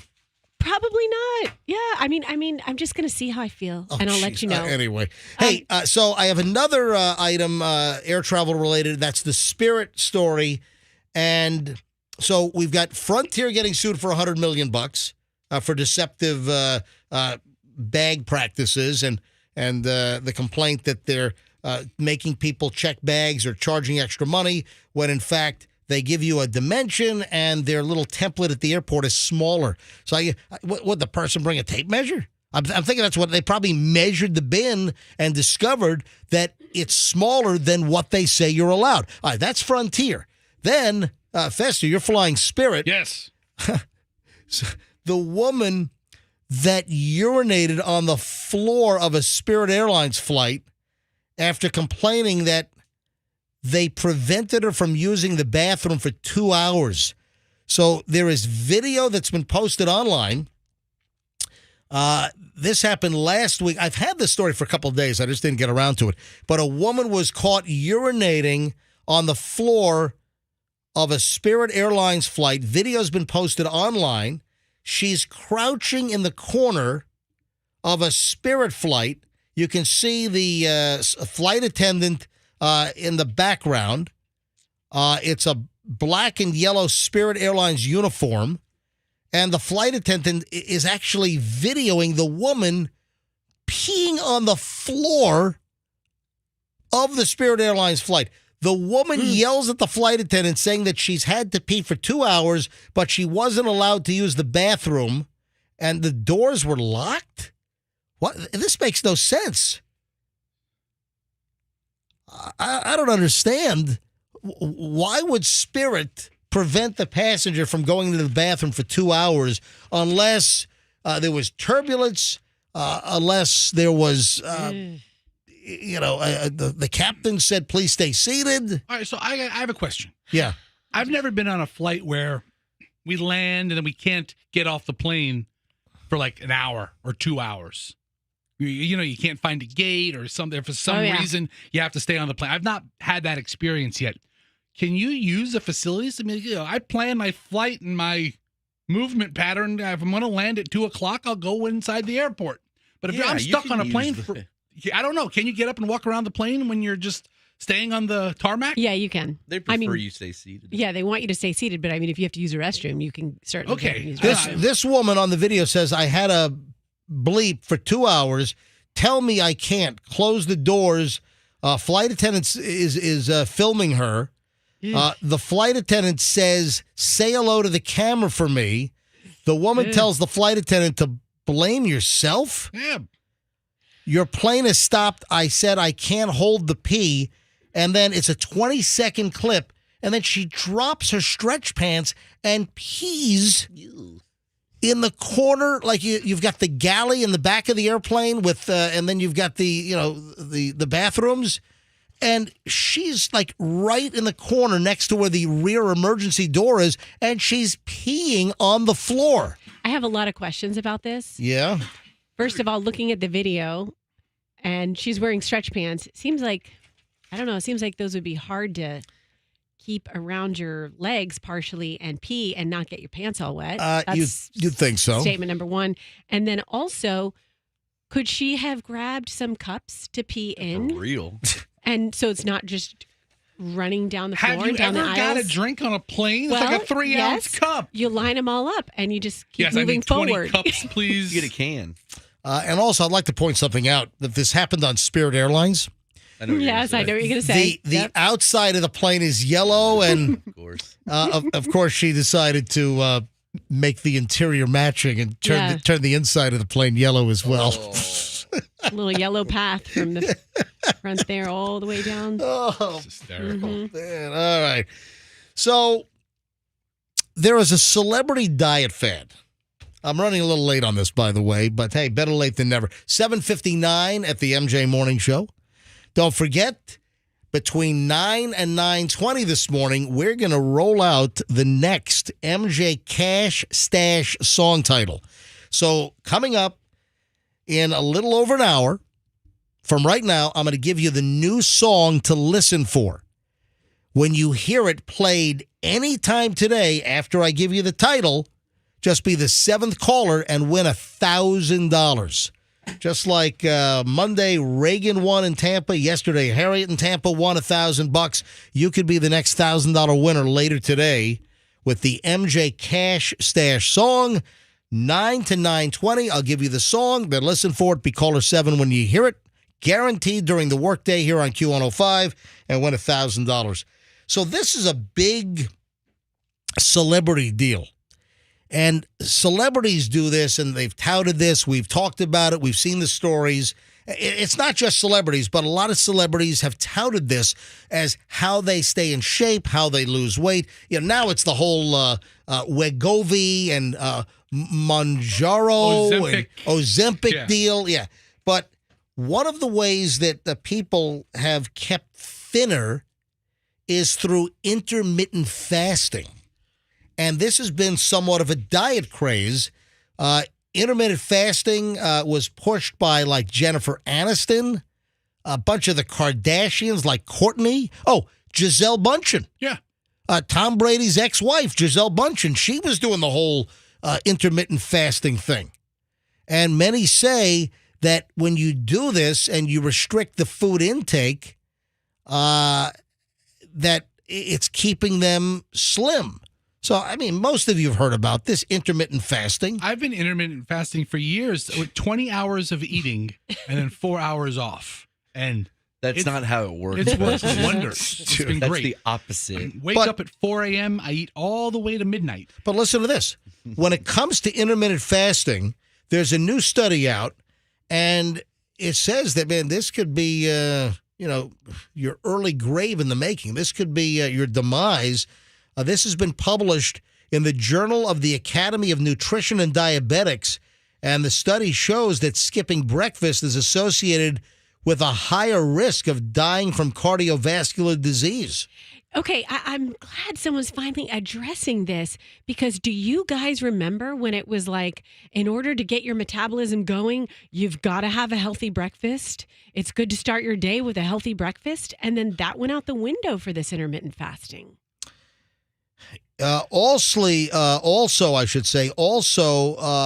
What adversely affected individuals, according to the research, people who ate 3 meals a day, but at least 2 meals less than 4.5 hours apart. Huh. I'm a 5 meal a day, eat every 3 hours. Our research revealed that individuals eating only 1 meal a day are more likely to die than those who had more daily meals. So for your health, Roxanne, it sounds like you're doing the right thing. This reminds me of the eggs debate. Eggs are good for you. Eggs are bad for you. Eggs are good for you. Like, it's crazy how they go back and forth on this. It's completely opposite information. Well, no, you're being specific with food. Right. This is not really food specific. This is just eating. But you just said that you eat 5 meals a day? I eat 5 times a day. I can't go with more, more than 3 hours. I get hangry. Participants who skip breakfast are more likely to develop fatal cardiovascular diseases, while those who skip lunch or dinner increase their risk of death from all causes. Researchers said that missing meals led to people consuming more calories in a shorter period of time. Yeah. So careful, folks. If you're an intermittent faster or if you skip breakfast, apparently your chance of dying earlier is a bigger deal. Oh, you know what? This is great timing. While I'm doing the story, I've got these texts coming in from Sardo. Yeah, when do you want your pizza? Yeah, he's coming in today. Oh, great. Yep. Hang on. Let me check my texts. Sardo from Sardo's Pizza is coming in this morning. Sardo over on Ulmerton in Largo, across from the big sheriff's office complex in Pinellas. Good New York slice. Good Brooklyn-style New York slice. And look at this. He just, oh, wow. I wonder if I can play this. Hold on a minute. He just sent the video. There it is, Mr. MJ. Your traditional Mamma Mia. Look at that. Me, I love those bubbles over there. So Sardo's on the way in. Sardo's on line 1. Hey, so we're talking about intermittent fasting right now. Forget about that. I'm on the way with 4 pies. Forget about eat and live. Eat in moderation. Forget that. Absolutely. So we're talking about this intermittent fasting could put you in an early grave, and it's perfect. You're bringing Sardo's Pizza to us this morning. Yeah. Are you intermittent?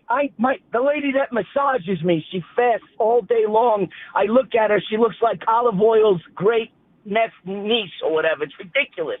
You can't do that. No. You got to eat. We're going to be eating Sardo's Pizza in a few minutes. All right, what's your ETA so I can have someone meet you outside? Listen, before I give you my ETA, let me tell you, I made one traditional old school fresh garlic bread. Then I made another Sicilian pie with prosciutto, superzato, feta cheese, a little bit of tomatoes. Oh, my God. And then your favorite traditional cheese. Yep. Couple of other things, and there you go with your fasting. I'll be there in 30 minutes. Yeah, so essentially take your intermittent fasting and shove it, right? Oh, please shove it. Please, for the love of God. Hey, can I ask you one last thing? Yeah, go, Sardo. Why when I was in Italy, speaking about fasting, everybody ate 10 times a day and nobody gained an ounce? Don't tell me it's because of the walking only. It's because of the food.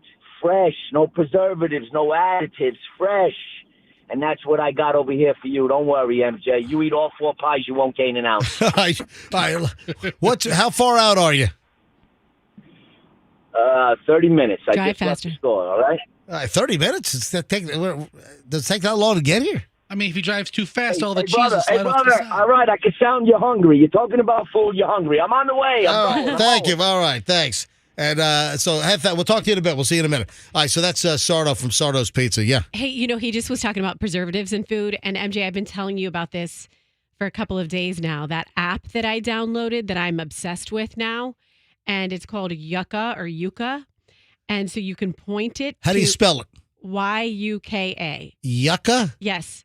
And you can point it on any food's barcode on the packaging, and it tells you everything that's in it, all the additives. If the additives are like, contains additives that are hazardous to your health, and you'd be shocked things that are marketed as healthy, then you do this you punch this in, and look, it shows you exactly how. Look, this pizza, I'm not going to name the name of the pizza, and I plugged it into my Yucca Why not? app. What would you name the pizza? Okay, Sabatasso's Pizza. What? I don't know. Look, so I plug it into the name to this app, and it's scored a 1 out of 100. It's a frozen pizza, and it has stuff in there that's hazardous to your health.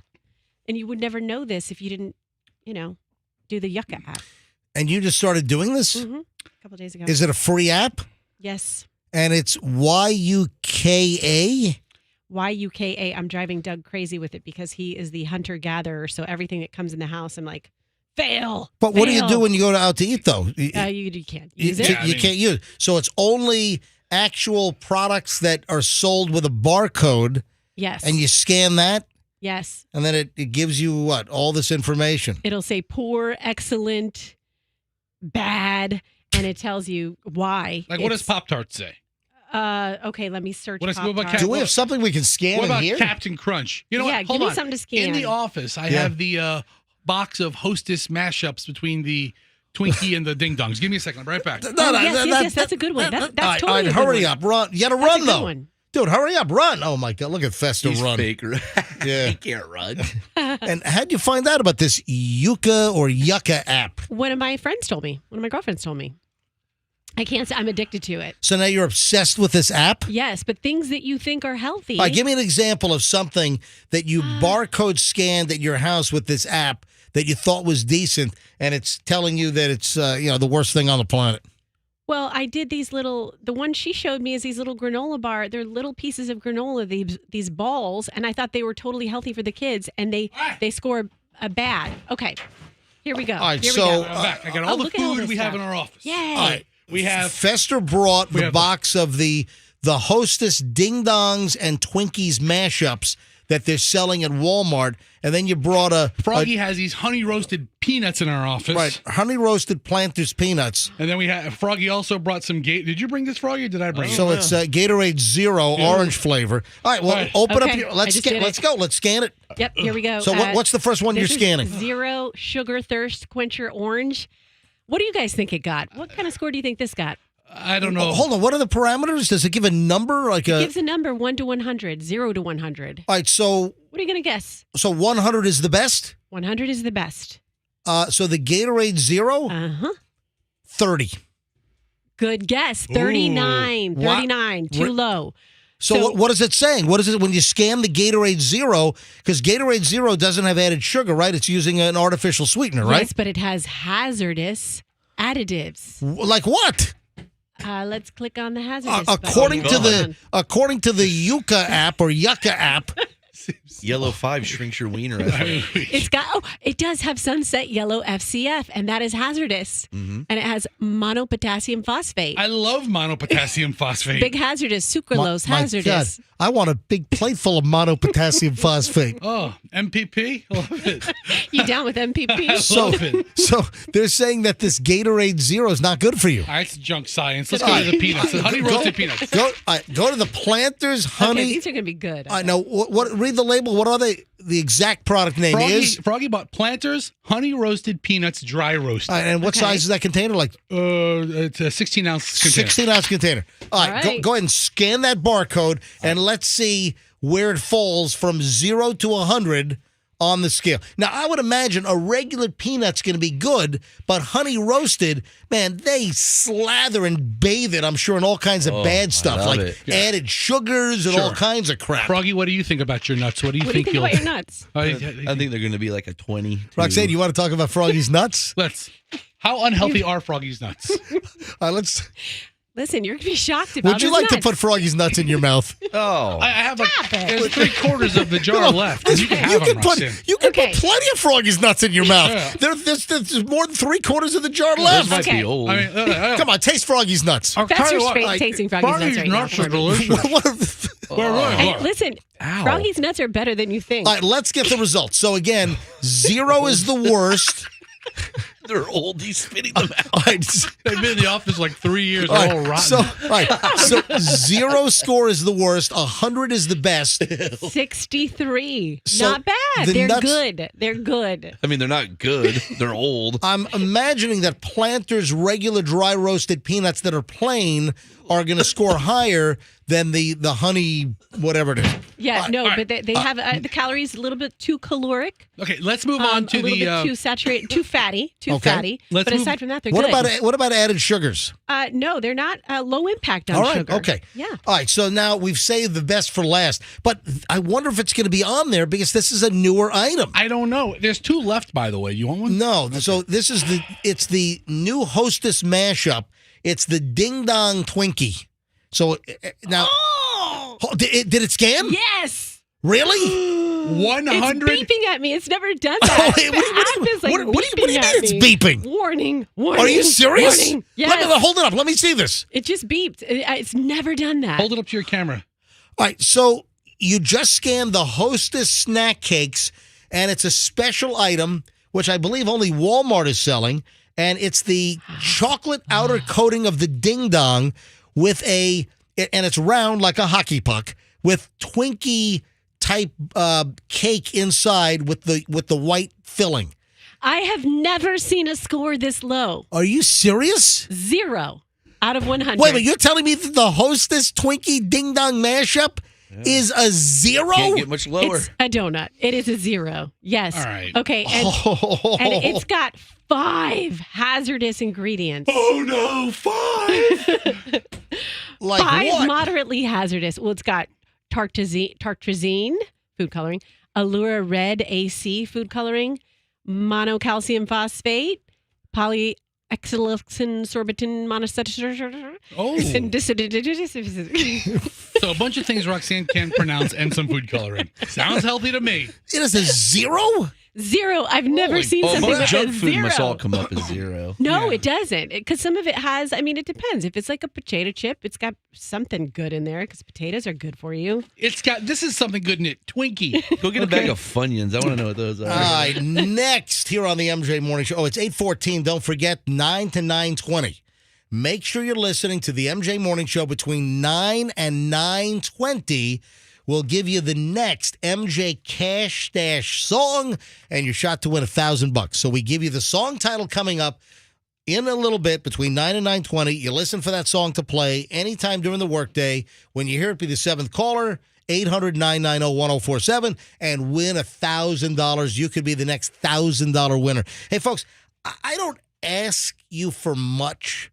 We're givers.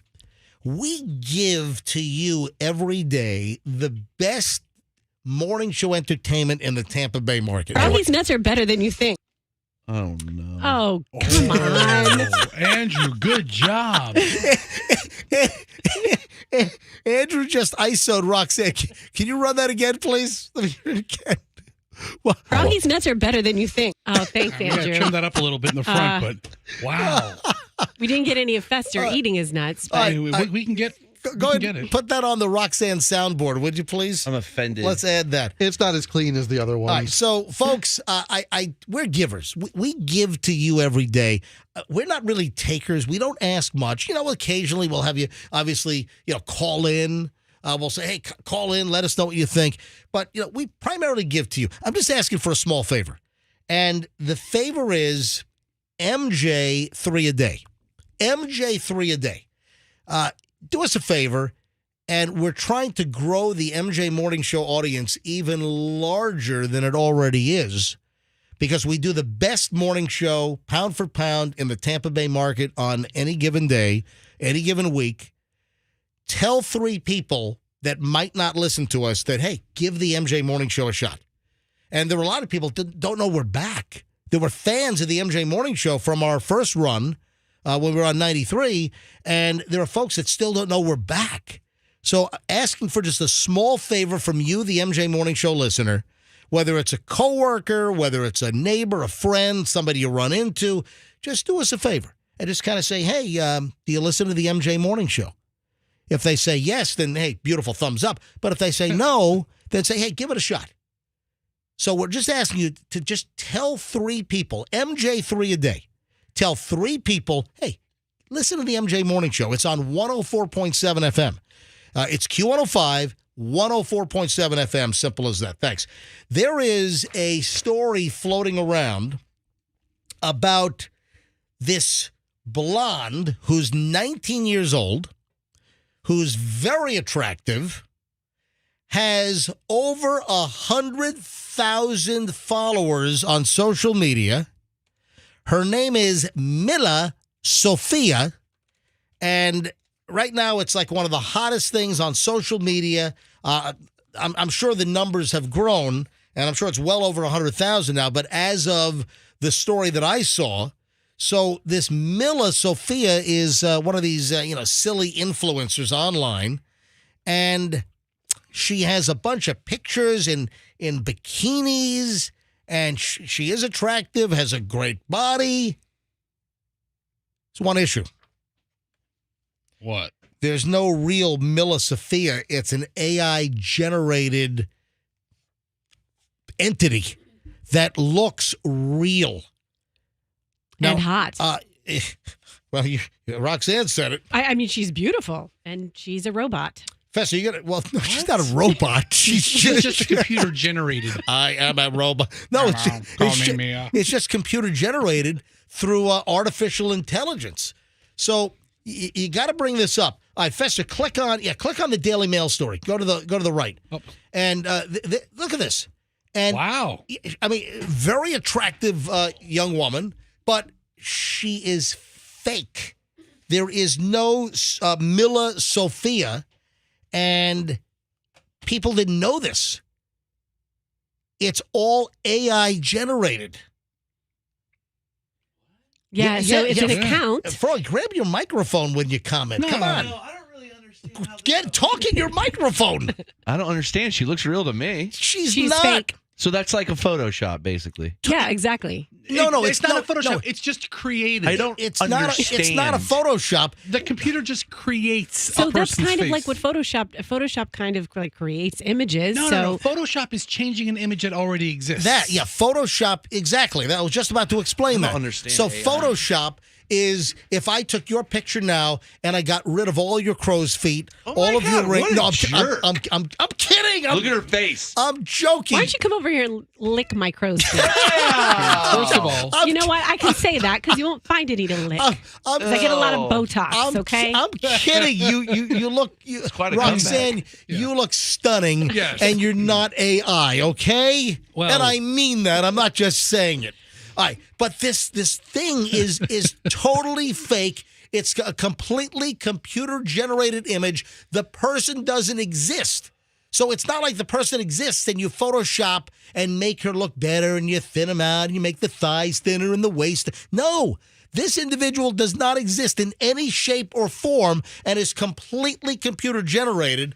And people have gone gaga over this Mila Sophia, and then they find out, doesn't exist, not a real person. AI, artificial intelligence created. So here's the question for guys then. Are you still turned on by her knowing that she isn't real? Oh, yeah.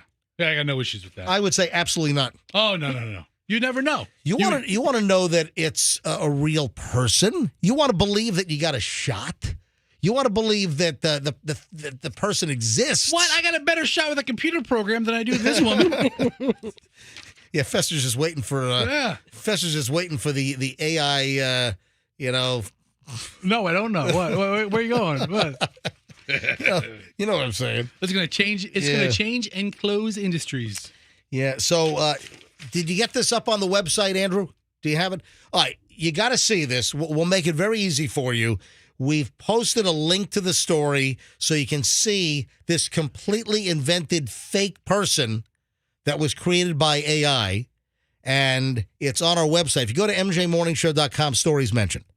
Go to mjmorningshow.com, top of the page. Just look for the little box that says stories mentioned on the MJ Morning Show. Click on that, and then boom, the link is right there for you. Kind of a scary story out of L.A. with LeBron James' son. What happened? Yeah. Bronny? What do you mean? Did you just say what happened? Yeah. I don't know what. Listen, I don't know. He collapsed. Hold on. You have no idea what happened? No. Dude, where have you been for the last 24 hours? Not following LeBron James Hold on. news. It's actually been 48 hours. Have you had, well, the story broke yesterday. The story broke a little under 24 hours ago. Yeah, yesterday morning. But it happened on Monday. But Scary. It took almost a whole day for the story to actually come out. But you were right, Bronny. What happened Yes. to Bronny? That's what they call it. It's Bronny James, the son of... Fester, are you pulling my leg? What the hell happened to Bronny? You don't know. I am actually caring less and less about what happened to Bronny. You're taking so. But you're telling me you didn't know about this. No, I don't. All I right. don't know what happened. So LeBron James' son, 18 years old, he just committed to USC, University of Southern California. He's going to play basketball for Division I USC, and it's expected that he's going to have it was expected. Who knows if he's going to be cleared to play now?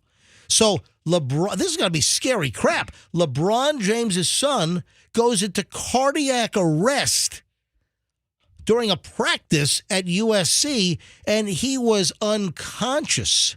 He has a cardiac arrest, 18 years old, and he's out. Oh, that's why I don't know. It happened at a practice on Monday, and the story just came out late yesterday morning. Here's I got TMZ. So TMZ, I think, was the first to break the story. Yesterday morning, it was just after the morning show. The story broke at about 10:30 our time yesterday. And TMZ's headline, Bronny James, LeBron James' son, suffers cardiac arrest during workout at USC. Rushed to a hospital after suffering cardiac arrest during a basketball workout. A James family spokesperson told TMZ Sports yesterday while practicing, Bronny James suffered a cardiac arrest. Medical staff was able to treat Bronny, take him to the hospital. He's now in stable condition, no longer in the ICU. We ask for respect and privacy for the James family and will update media when there is more information. The spokesperson continues, LeBron and Savannah wish to publicly send their deepest thanks and appreciation to the USC medical and athletic staff for their incredible work and dedication to the safety of their athletes. Sources with direct knowledge told TMZ Sports that a 911 call was made at 9:26 a.m. L.A. time on Monday from USC's Gallon Center. That's where the team plays and practices. 18-year-old Bronny James, unconscious, taken by ambulance to the hospital. Sources say it was Code 3. What item 12? 211 in progress. Code 3. Is that the highest code? Well, I think different agencies use different codes, Okay. But in this case, Code 3 for LA, LAPD, and LA Fire and Rescue, Code 3 is lights and siren. Okay. Yeah. So I follow this YouTube page of a doctor that immediately covers. Hold on. So you follow a YouTube page of a doctor that what? Yeah, Dr. Brian Stutterer, MD. Have you ever heard of him? No. He's a sports doctor. Okay. And whenever something like this happens, Yep. like when the Bills guy collapsed, he goes right in. Oh, and DeMar Hamlin. Yeah, and he goes into detail about what happened. And he said, I was listening to this morning, he said his heart stopped. Yes, that's what cardiac arrest is. Now, That's horrifying. now, keep in mind, don't confuse cardiac arrest with a heart attack. A heart attack is when you have arterial blockage and it deprives the heart of blood. So that's a heart attack. He didn't have a heart attack. He had cardiac arrest. The heart just stopped. And again, when your heart stops in cardiac arrest, it also deprives oxygen-rich blood that needs to be carried to your brain and the rest of your body. So 18-year-old cardiac arrest, this is unbelievable what has happened.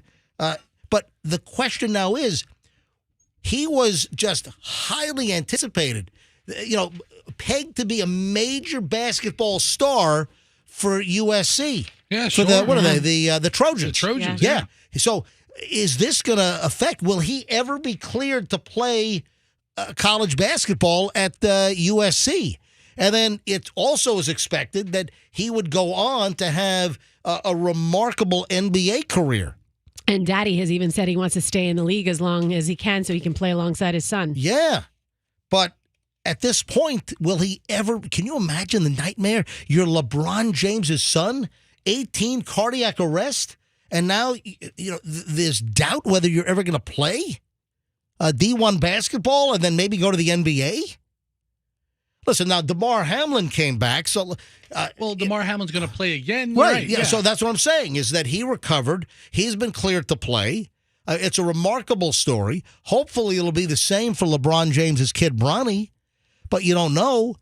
Also, we don't know the cause. Was he just, in a workout, in a practice, and went into cardiac arrest? Was he slammed in the chest? Remember what happened with DeMar Hamlin. With his case... Remember, he took a chest hit. He was hit in the chest. And remember, doctors said that it was like the exact nanosecond of a specific point in the heartbeat where he was hit. And that caused his heart to stop. And he went into cardiac arrest. And he was out. He had to be revived 2 times on the field. But that's got to suck. I'm sure they've done all kinds of tests at this point. I'm sure, listen, obviously, everything's going to be done, really. I mean, you go to a major L.A. hospital, they're going to run all the tests. I don't know if LeBron James's kid gets some kind of special machine that goes ping in the corner. I don't know. I mean, but, I'm sure they know more at this point. The question is there going to be a future statement about what caused LeBron James' kid to go into cardiac arrest? That's the question. But what a scary, scary story. Get well, Bronny. Oh, and you ready for this? Sure. Of course, there's got to be a little bit of controversy. Do you guys know about the controversy now? With the Bronny thing? Yeah. No. Come on, Froggy. You're all Mr. Conspiratorialist over there. Well, I've heard the Jamie Foxx conspiracy. That's the one I'm on. No. I'm not interested in. I'm talking about LeBron James' I do kid. not know. All right. So... a lot of the usual suspects, including Elon Musk. Elon Musk is suggesting that LeBron James' son went into cardiac arrest because of the COVID vaccine. Whoa. I mean, I did see some people posting about Come on. that athletes are dropping like flies. There is nothing to suggest that this is caused by the COVID vaccine. No, I don't follow Didn't that. some say with DeMar Alexander, it could be the COVID? Yeah, No, DeMar he Hamlin. got, what'd I say? Alexander. DeMar Hamlin. DeMar Hamlin. So, I mean, but some try to suggest he got hit at the exact wrong time in his heartbeat cycle. That's what took DeMar Hamlin down. But really, Elon Musk, he's got to what? He's got to act crazier than he already acts, and he's got to on Twitter. He's got to. It's X. I'm sorry, whatever the hell it is. Is that for kisses? What? Why is he changing it to X for kisses? I don't know. XO? Dude, that guy's tanking all of his businesses. No, it's like with Elon Musk, it's like he's deliberately sabotaging Twitter or X, whatever the hell the damn thing's called now. I don't really go on Twitter anymore. I was talking to somebody that likes Teslas but won't buy one because he hates Elon Musk. Well, listen, so I've said that. bad. I've said that on the show. Yeah. I asked Fester why the hell he bought a Model Y. I said, why are you supporting that idiot? I said, why? Because he's probably the greatest genius of our time, and I love crazy people. I said, why? Well, thank you. Why buy a Model Y? Look, they're great cars. And you know, he does a hell of a job getting those rockets up. Listen, that's your opinion. I don't particularly I don't particularly like the look of Teslas. Okay. I'm never going to own a Tesla. I will never buy a Tesla because Elon Musk is an erratic whack nut. All right, that's why. Great. That's all you can say is great. Listen, keep burning your fossil fuels there, mister. Keep burning your fossil fuels. Dude, you're driving a 2010 Cadillac DTS. That gets 15 miles a gallon. Your wife is driving the Model Y. I don't give a crap about Elon. Listen, he can do whatever he wants. He's a genius. Hey, what do you think about this? The actress Kristen Bell. Yeah. Yeah. Oh, I know what you're going to say. Yeah, this is interesting. Okay, thank you, Roxanne, for all the foreshadowing on setting up MJ's entire segment. All Okay, right, good everybody one. in the cars, Yep. just so you know, this is going to be interesting according to Roxanne. Kristen Bell. What's the last thing she was in? Kristen, she was in that. She was in Billions. No, she wasn't in I Billions. thought she was the wife of Billions. Oh, that's another. That's No. the other girl. I Wasn't guess I'm she thinking- She's Elsa, for goodness sake. Yeah, so She's Frozen too. yeah, Kristen Bell. Wasn't she in that movie with not movie, but wasn't she in that show with Don Cheadle I think you're right. for a while? Yes, What was yes, that? I know It was what like you're talking a about. Showtime series with Don Cheadle. It was good. Yeah. It was good. It was a good show. She's in Forgetting Sarah Marshall. Yeah. So listen, Veronica Mars. tell us, folks, is this acceptable? Kristen Bell has revealed that she lets her 8 and 9-year-old kids drink non-alcoholic beer. I mean, I think I have an issue with this. I mean, Wasn't she one of the ones that doesn't bathe but or doesn't bathe their kids once a day? I thought because she's married to that Dax guy. Dax Shepard, yeah. he showers once a month. Didn't I read that? Yeah. There's a story about them not showering or something. Okay, No, I think you're right. I don't know if it was them, Froggy. I have to double check, Ugh. or if it's people they had on their show. So I'll double check on that.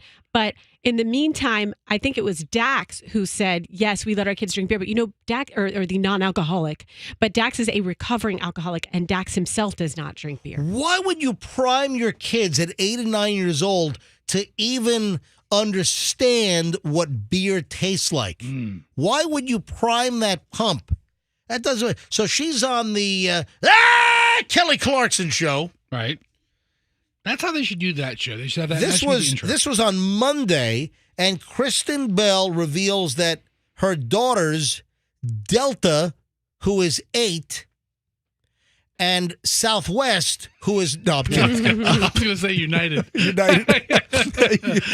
So Delta and United. Yeah. So Delta's her 8-year-old daughter. Lincoln is her 9-year-old daughter, and allows them to occasionally drink non-alcoholic beers. And Froggy's right. They do allow their kids to just be bathed when they start to stink.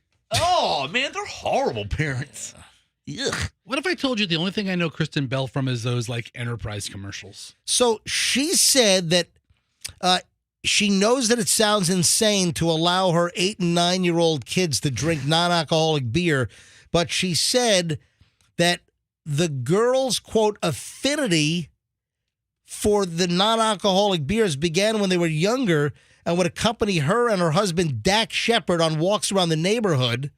He's a recovering addict, said Kristen Bell says everybody. of Dax Shepard, but he likes non-alcoholic beers, so he'd pop one open. He'd have our oldest daughter on his chest. We'd walk around the neighborhood and look at the sunset. As a baby, she was pawing at it, and sometimes she'd suck on the rim of the non-alcoholic beer can. So That doesn't exactly sound like chugging back in O'Doul's. I think it feels to her like something special, something daddy, something family.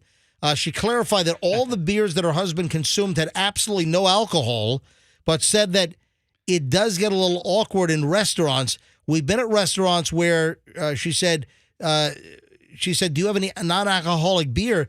And I'm like, maybe we just keep that for home time. What's the matter with them? I'm sorry. I don't think, even if it's and Why don't you give them grape juice in a wine glass? well, I but also, doesn't non-alcoholic beer still have a little bit of alcohol? No. No, I think that's You can't. because There's- alcoholics drink it. Hold on. Andrew was telling me, Andrew, what are you saying? Tell me. Online, it explains that, yes, it does have a small amount of alcohol. What are What's you the reading point? from? I mean, I don't think it's enough alcohol to do anything, have any impact, or register.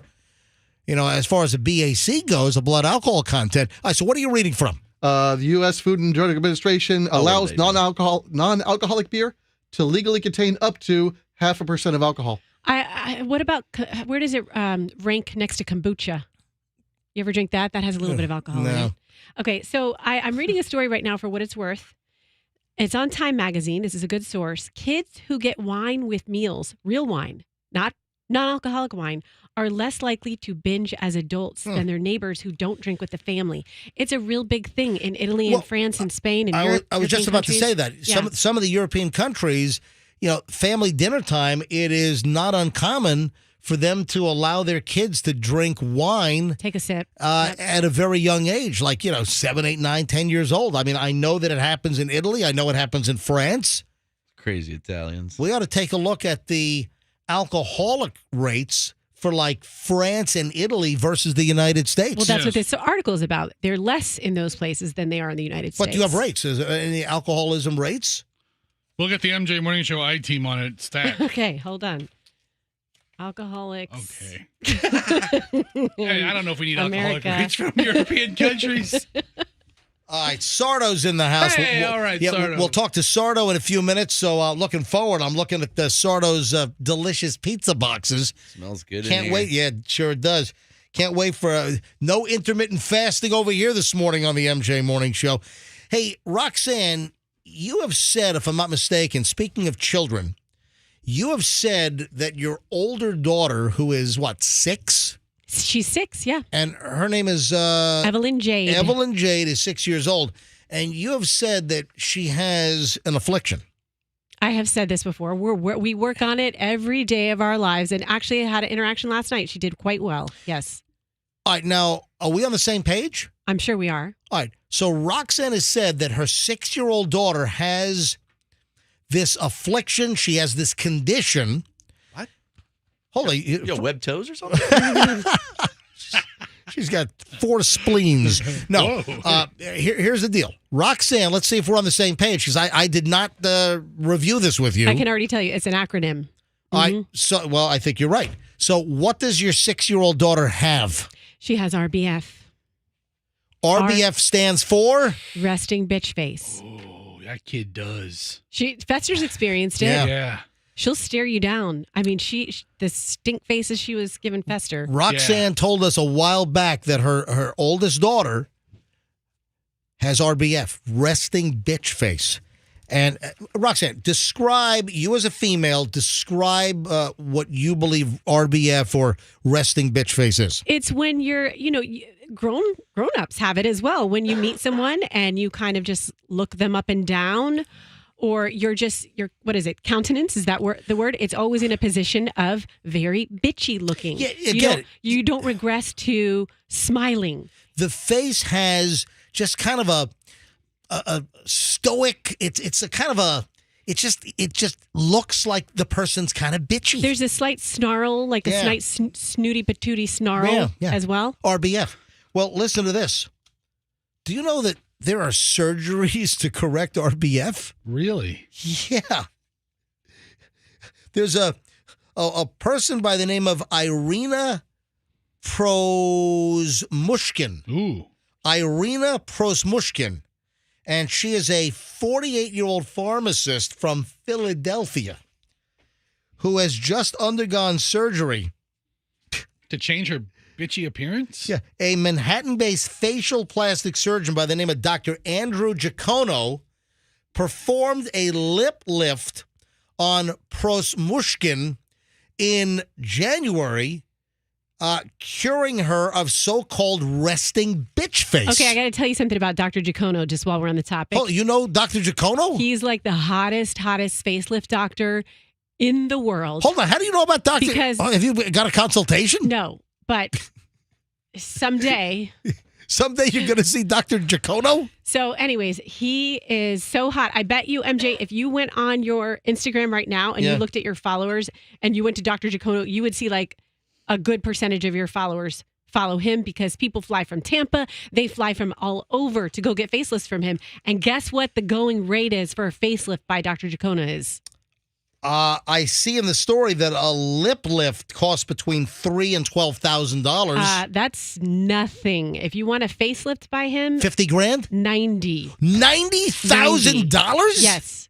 But if you look at the before and afters on his IG, it's incredible. Yeah, I'm looking at the before and after of this pharmacist, and it's a noticeable Looks better. difference. It is. Yeah. The picture on the left, I mean, you can see that I would say is classic resting bitch face.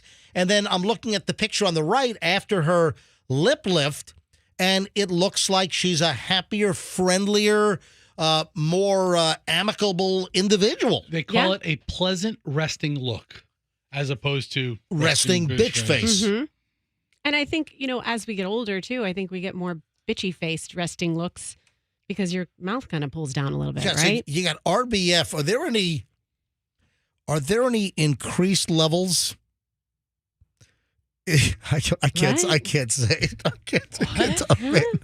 So Now you have to say it. You've got RBF. Uh-huh. So resting bitch. You've got words that are worse than bitch. Yes. So All right, hold on. Oh, wow. is there? Are there more descriptive, more horrific words? I could think of a couple. Yeah, I mean, we're talking about speakers, right? Don't they make speakers, that acronym? I don't know what the hell you're talking about. What are you talking about? Hang on a minute. I want to call my brother. Hang on. I want to call my brother real quick. Google audio speakers. Okay. I have no idea what you're alluding to. I'm calling my brother. My brother Drew is a plastic surgeon in the Fort Lauderdale area. It's 8:42. I have no idea if he's in surgery right now, what the story is. He's probably fixing some resting bitch faces. Right Well, now. that's what I want to ask him. If he does RBF surgeries, and if he's ever heard of Dr. Giacomo. What's his name? Oh, I'm sure he has. Dr. Giacomo? Hello? Hey, Hey, can I ask you? Hey, we're live on the air, Drew. Ladies and gentlemen, my brother, Dr. Drew Schnitt, craniofacial plastic surgeon expert. Hey, are you in surgery now? I'm in the OR. Okay. What's going on? Oh, hey, real How quick. can I be of service to you in How- your show? Thank you, How Drew. can my bro be of service? I'll tell you. Have you had customers or patients come to you asking you to cure their RBF? Their RBF. Yes, I hear it all the time. Hold on a sec. You just broke up. So you said you've heard this all the time? What do you know about RBF? Well, what do you know about RBF? What do you know about RBF? Well, Drew, What, you Drew, guys I can- ate again? I can tell you, he's married to Michelle, and if Michelle wants to give it to you, you know she can. All right. So RBF is resting bitch face. And we're just reading a story about this, and I'm sure you've heard of this guy, Manhattan-based Dr. Andrew Giacono. And he is, I guess, curing people of resting bitch face. Yeah, that's ridiculous. And, and this guy, who I've met, So you've met him. somehow he has blown up social media and whatnot and built this ridiculous practice. He's charging like somewhere between $100,000 and $200,000 for a facelift. Well, Jeez, it's gone up since I last heard. Roxanne just Crazy. said. Roxanne said that he's charging $90,000. So now it's $100,000. So That may depend on which celebrity du jour goes to see him. gotcha. You know? But back to what we were saying. Have you had any clients, any patients that wanted their face to not have like that? Listen, and I've seen it. Hey, Roxanne, tell my brother about your 6-year-old daughter. Yeah. My 6-year-old daughter is not going to be a candidate for resting bitch face. Does she have it? Yes, but that's because she's still learning to make appropriate expressions. Right. She's processing. When she meets you, she has a very serious look on her face. Let me tell you, RBF is a personality disorder, not an appearance disorder or anatomy problem. Really? Well, clearly. All right, because what we looked at it before and after, and what this Dr. Giacono did is he did a lip lift. So it took the lips kind of going the top lip kind of going down, kind of lifted it so it is more centered or lifts up a little bit. And when I look at the before and after, it does look like the lady looks happier and friendlier. It's a common, straightforward procedure. And people that have an aging face, there are a number of things that we do, like a blepharoplasty, a facelift, a mid-facelift, a neck lift, a lip lift, resurfacing of the skin. They're all things that rejuvenate the face and make people look younger and less old, less tired, less angry, a lot of things, But to put an RBF label on that's a little stupid. All right, dude. It's marketing, yeah. All right, get back to your work in the OR, and what do you have on tap today? What surgeries are lined up for today? Oh, we have a slew of things. Mainly, it's a clinic day for me, though. But my partner's operating at the moment. Gotcha. All right, dude. I'll talk to you soon. Breast, face, the usual. Gotcha. Yeah. All right, dude. I'll talk to you later. Adios. All right. This woman in this picture we're looking at, she has, it's pulled down a little bit. You can go to Bod Z, get a little filler in the side of your lips. Boom, perfect. Roxanne, you endorse Bod Z. I do. And they're getting a lot of clients from the MJ Morning Show. I went there last week. Girl, got some you got fresh some boat. trail dust on you, girl. Hey, you won't forget it, will you? Girl. You won't forget it. That's a commercial, right? That's a commercial, right? Yeah, it is. Girl, what was it called? Trail dust? Yeah, but I freshened up my commercial just like I freshened up my face over girl, there. You got some trail.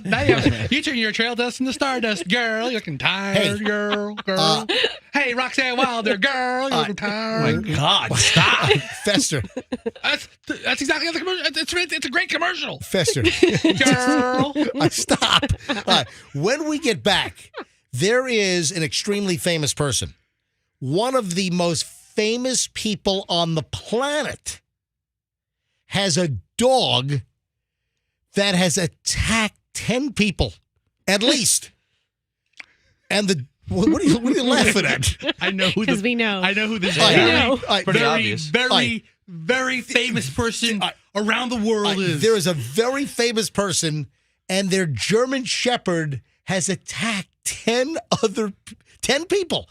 And this is a crazy story because some of the individuals, and wait till you hear who's gotten attacked. I mean, the story gets better. First, when you hear who the person is, and then you find out who the person's dog is attacking, it goes to a whole new level, and you're not going to believe what they're saying about it. This is a crazy story, and we'll get to that next, as well as this other gigantic pile of stuff we got to get to here on the MJ Morning Show. And then we'll talk to Sardo. Sardo's in the house. We're going to go shove our faces with great Sardo's pizza in just a matter of great New York slice. So we're going to do that. We'll talk to Sardo, and I'm sure there's going to be some kind of personality conflict with Sardo and Fester today. I'm looking forward to that in just a few minutes.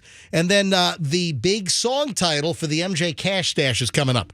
So in just a few minutes, between 9 and 9:20, we'll give you the next MJ Morning Show $1,000 Cash Stash song, which you're going to listen for during the course of the day. When you hear it, you win $1,000 if you're caller number 7. But what song are you waiting for? We'll tell you next on the MJ Morning Show here on Q105.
Show kicks off on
Story to tell because we got Sardo in. Sardo in from Sardo's Pizza in Largo. Big fan of his New York slice.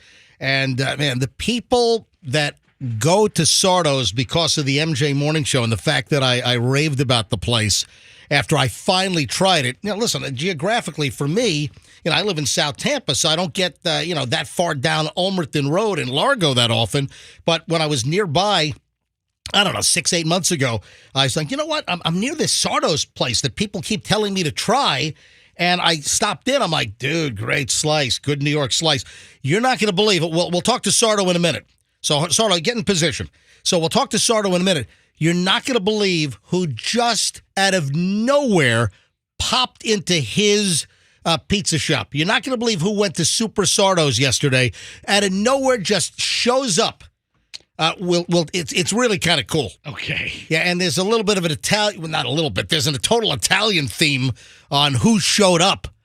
So we'll get to that in just a matter of minutes. Stand by. You got the MJ Morning Show. It is 9:02.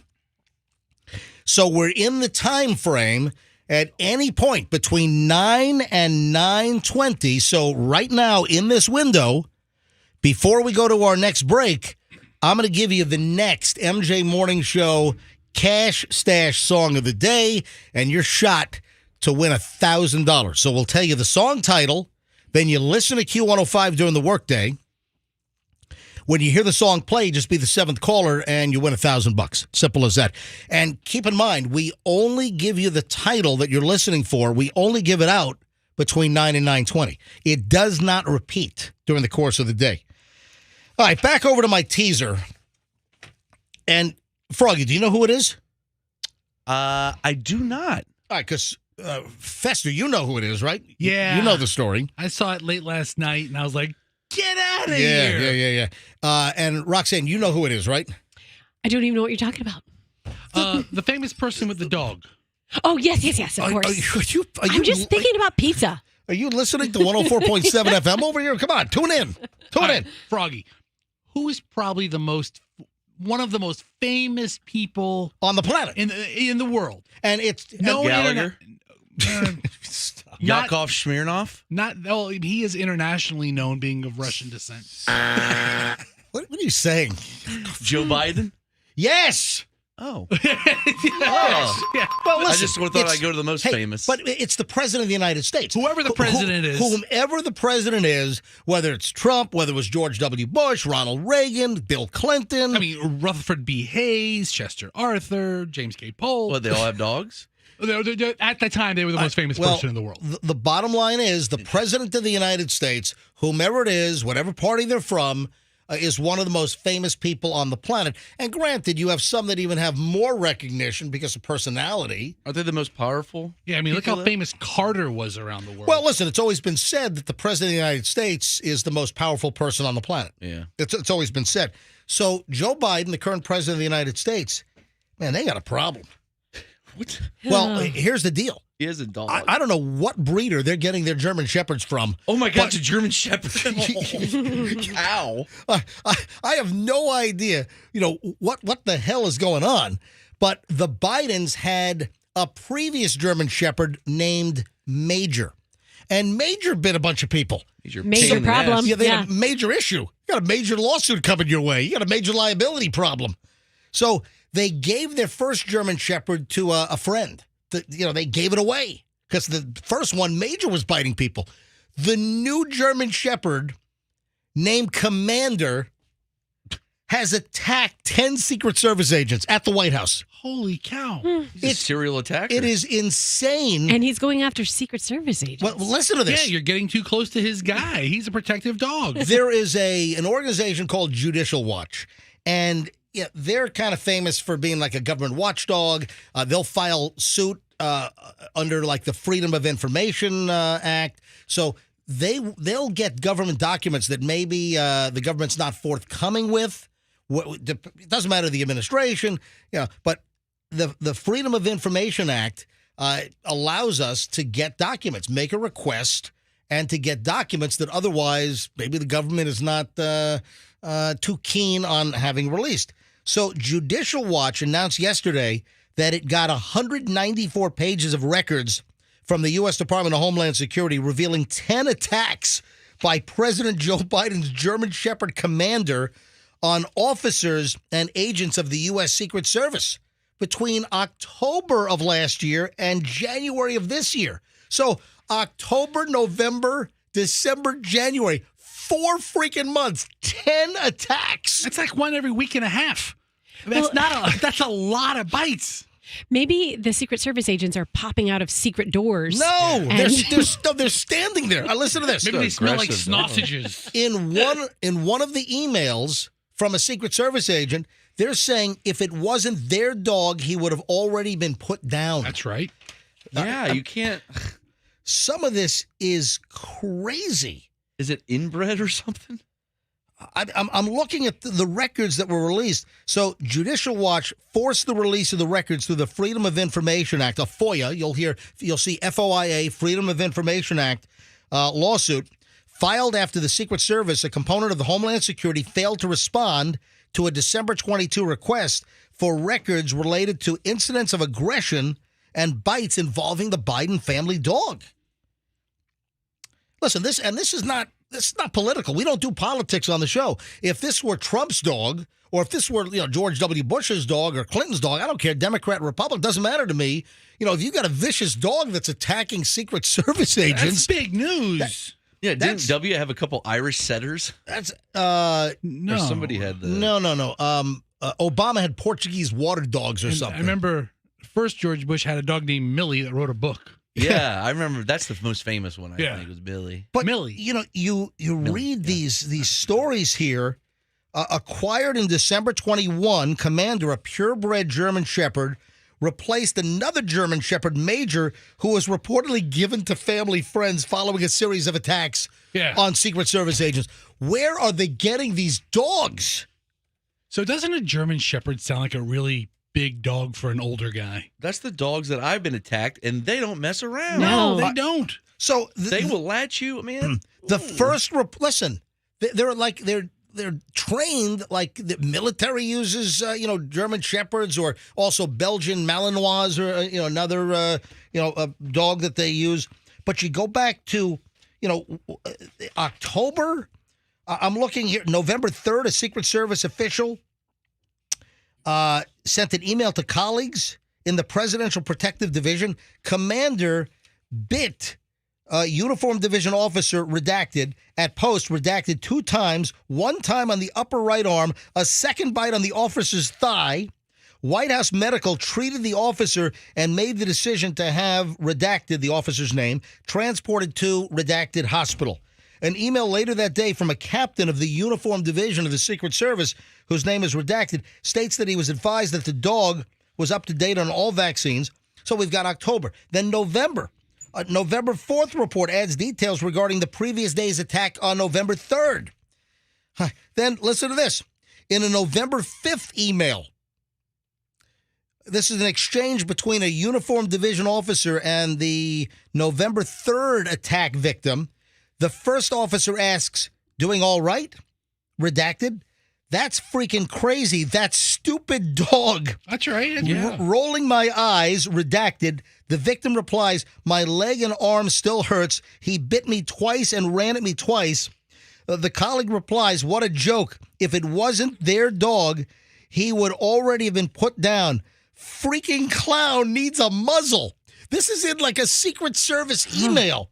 Hope you get to feeling better. Then, listen, I'm not going to go through all these. 10 attacks.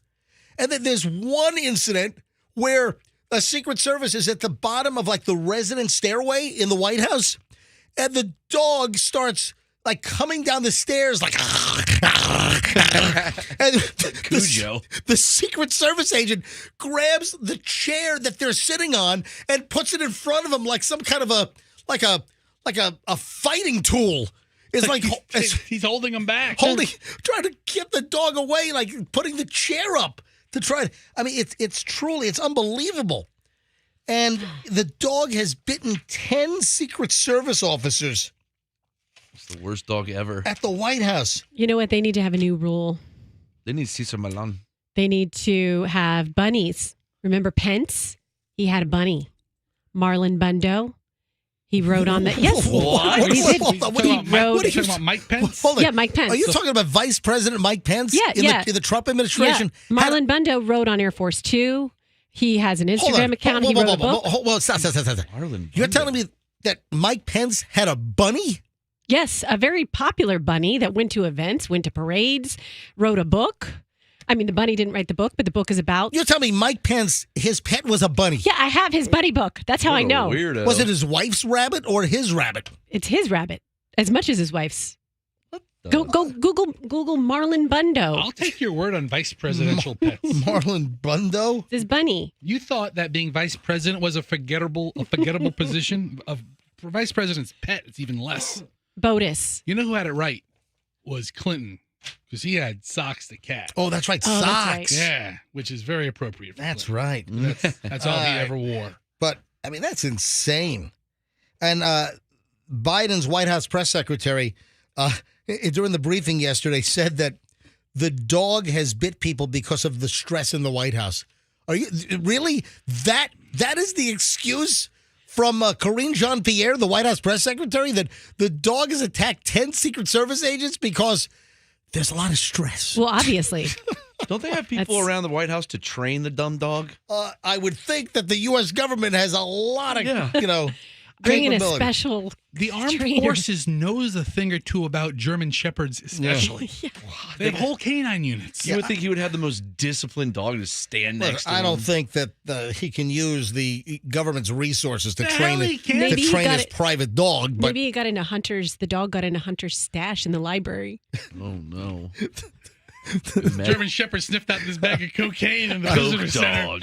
all right, now Hunter Biden is a wreck. However, there's I didn't nothing. say a stash about But anything. I there's- just said stash. but Like, who doesn't leave stuff at their parents' house? listen, but I didn't specify. Hunter Biden is a mess. I mean, there are pictures of him asleep on a bed with a crack pipe hanging out of his mouth. Oh, I mean, who hasn't been at there? at all his hooker proclivities and Russian call girls. But no, seriously. Yeah. But there's nothing to suggest that the cocaine found in the West Wing Well, belonged to Hunter Biden. I remember hearing from one pundit that whatever was found was put there by someone as like a go back to it at another time type of bag of Coke or whatever. Kind of like where a dog hides a bone. Yeah. All right, move it See, you along. tied that up nicely. All right. Hey, Sardo, come to the microphone. This is a great story. hard to sit Hang here on. and Let me put your microphone on. Yeah, okay. Yeah, let me fix your mic. All right, so Super Sardo's Pizza, great New York slice. Hey, all kidding aside, I mean, I'm telling you, I can't tell you the number of people that have emailed me or hit me up on social media that, since I first mentioned you on the air and you called in, you said they were lined up outside, Yes. after I said that, I had a great New York slice at Sardo's Pizza on Ulmerton in Largo, right across from the big sheriff's office headquarters in Pinellas. And I still get email numerous times a week. I get DMs on my Instagram, Certified MJ Radio, where people are like, hey, MJ, finally made it to Sardo's Pizza. I mean, I know that some people mention that I sent you. Imagine the people that don't even tell your staff. No, I know. You're right.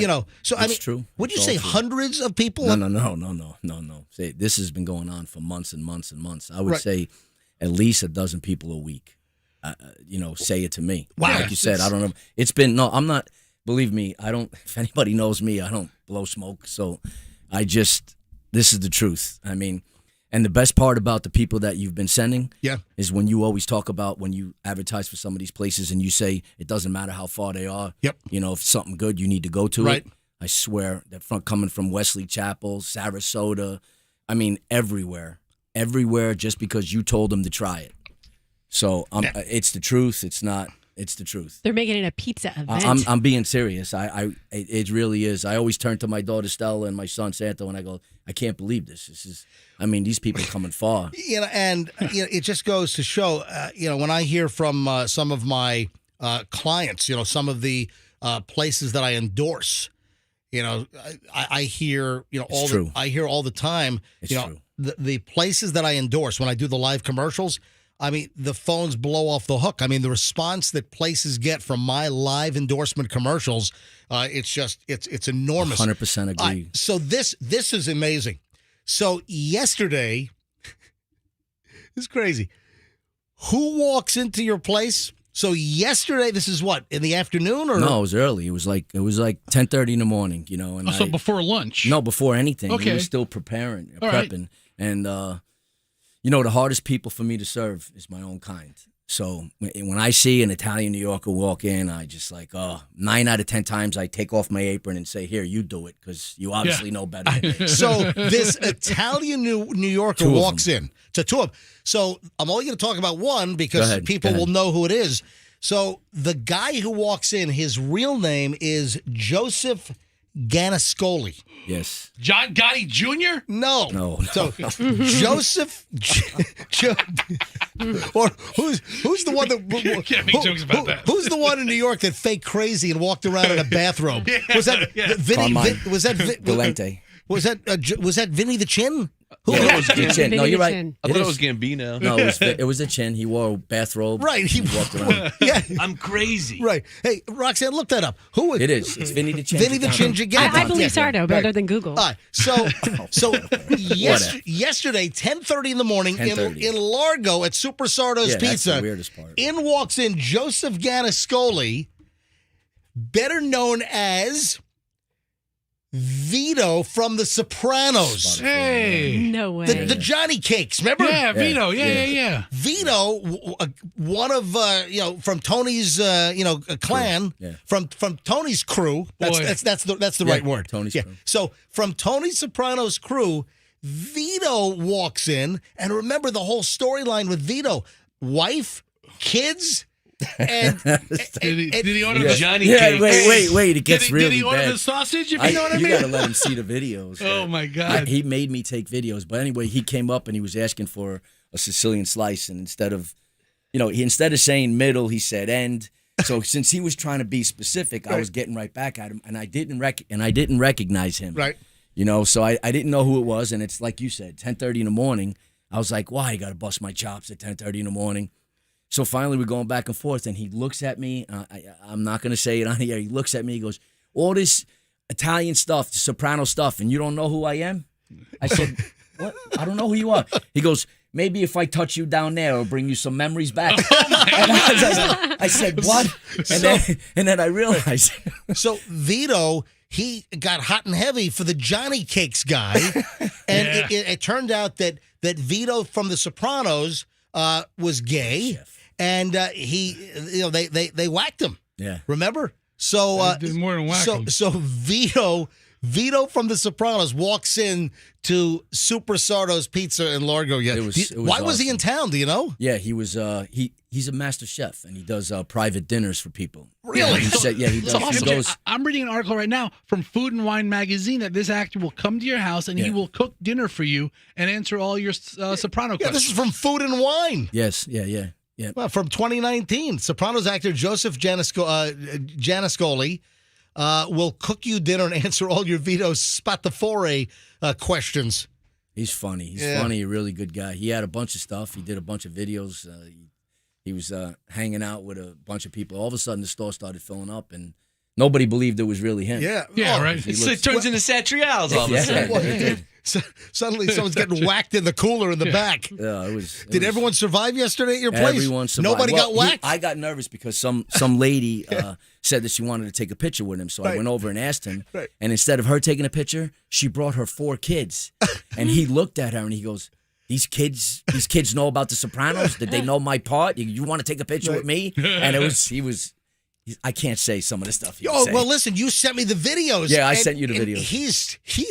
He's doing all kinds of like hand gestures. Yes, he is. He's going on the guy. He's doing that. So I've got videos of Vito from The Sopranos in Sardo's Pizza yesterday doing all kinds of like obscene hand gestures and mouth gestures. Dude, listen, if that's your claim to fame, you got to own that, right? You know what? When I posted it, some of my customers said to me, "Hey, why don't you get him to sign your guys' high school yearbook?" And said to my long lost Sardo, everybody thought that him and I were a couple. Oh, now. that's great. So I had a. You wish. No, I don't. You know who I spoke to last night? I don't wish. Last night,